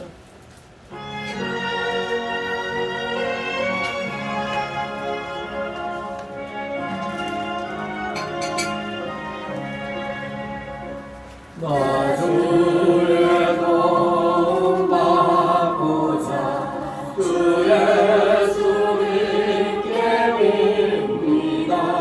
그 구원 허락하시사 날 받아주소서. 내 모습 이대로 주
드려진 예물을 놓고 하나님 앞에 기도합니다. 사랑과 은혜가 풍성하신 거룩하신 하나님 아버지, 오늘도 주님의 사랑하시는 자녀들이 주님 앞에 나올 때 힘들고 어려운 시절이지만 하나님께서 허락하신 세상에서 자신의 그 생활 영역에서 최선을 다하여 이렇게 맺은 열매들을 10의 1조와 주일 예물과 각종 명목의 감사 예물로 찬양 예물, 작정 예물, 또 목회자 사례 예물로 이렇게 또 드려싸우니 우리 사랑하시는 자녀들 아버지 이 중심을 기억하여 주시고 이들의 가정과 하는 생업이에 놀랍고도 크신 하늘의 신령한 목과 땅의 기름진 복으로 30배, 60배, 100배로 차고 넘치도록 채워주시옵소서. 혹시라도 물질로 고통당하고 있는 우리 성도들 있습니까? 긍휼히 여겨주셔서 속히 믿음의 믿음을 더하여 물질의 실력도 온전히 갖춰서 하늘나라 창고문을 열고 마음껏 주의 영광을 위하여 사용할 수 있는 진정한 물질의 실력자, 믿음의 실력자로 성장시켜 주시옵소서. 드려진 예물 몸된 교회를 위하여 잘 사용되도록 늘 은혜로 충만케 하여 주시옵소서. 감사드리며 예수 그리스도 이름으로 기도드리옵나이다. 아멘.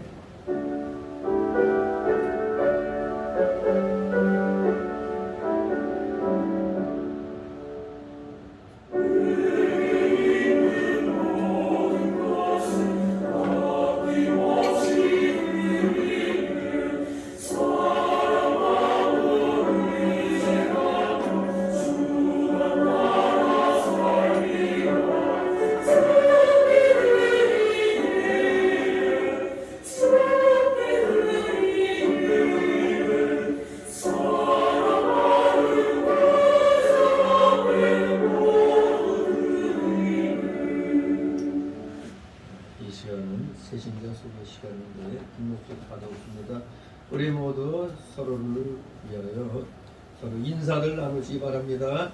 네, 반갑습니다. 내일부터 뭐 엄청난 흰남노? 아, 이름이 이상해. 엄청난 뭐 기존에 왔던 뭐 매민이 뭐 이런 것보다 더 엄청난 거래요. 조심들 하시고 어디 공사장 이런 데 지나갈 땐 특히 조심하시기 바랍니다. 아무튼 또 자연재해가 전 세계적으로 또 일어나는 상황에서 무시무시한 태풍이 또 이 나라에 오니까 하나님의 책망인 줄 아시고 우리 기독교인들은 다시 한번 마음 자세를 가다듬어야겠습니다. 네, 광고 말씀 보시 바랍니다. 이제 벌써 9월 첫 번째 주로 돌아왔습니다. 이제 진짜 가을이 시작된 거죠. 태풍이 분다는 건 가을이 됐다는 얘기입니다. 하지만 이러한 와중 속에서도 우리 자유민주주의 체제를 우리는 지켜나가야 됩니다.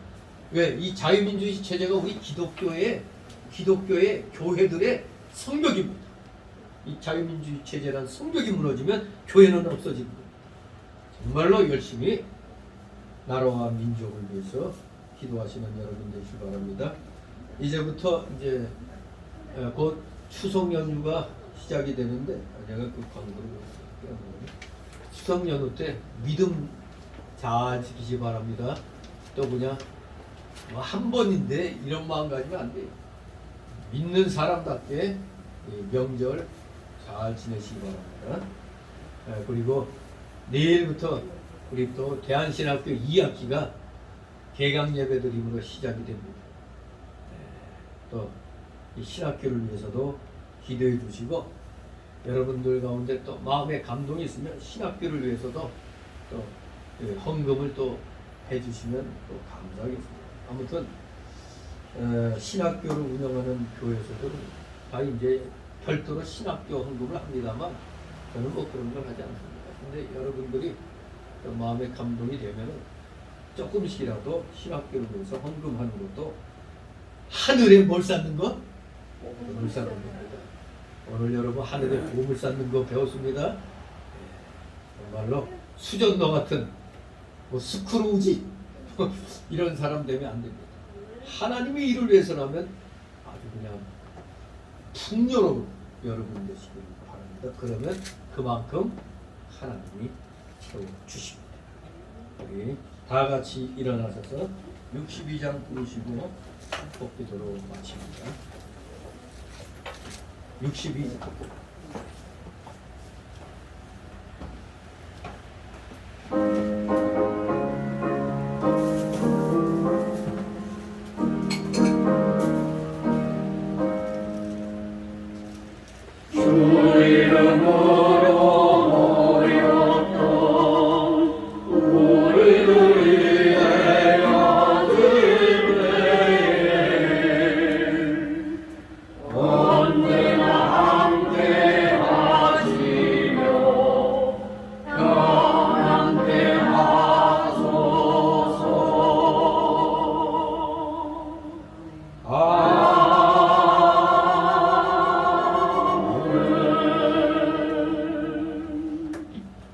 영원한 지옥 사망 형벌로부터 영생복락의 무궁천국으로 우리를 구원하여 주신 우리 구주 예수 그리스도의 크신 은혜와 하나님 아버지의 극진하신 사랑하심과 성령님의 감동 감화 교통 충만 내주 역사하심이 여기 머리 숙인 모든 무리들 머리 위에와 각 가정 위에 하는 생업 위에 하는 학업 위에 이 나라 이 민족 위에 이 나라 올바른 모든 교회들 위에 이제부터 영원토록 함께 있을지어다. 아멘.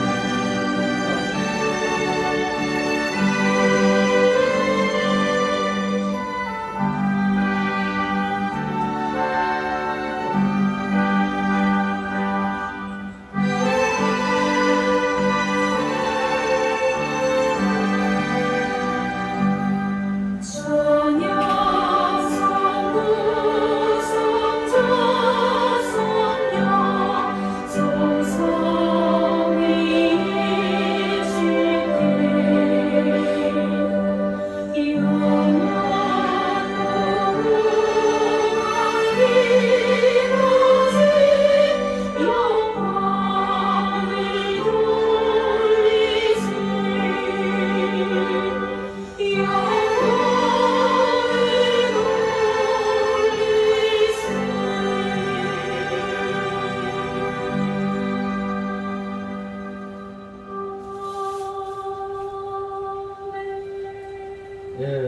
점심 식사 후에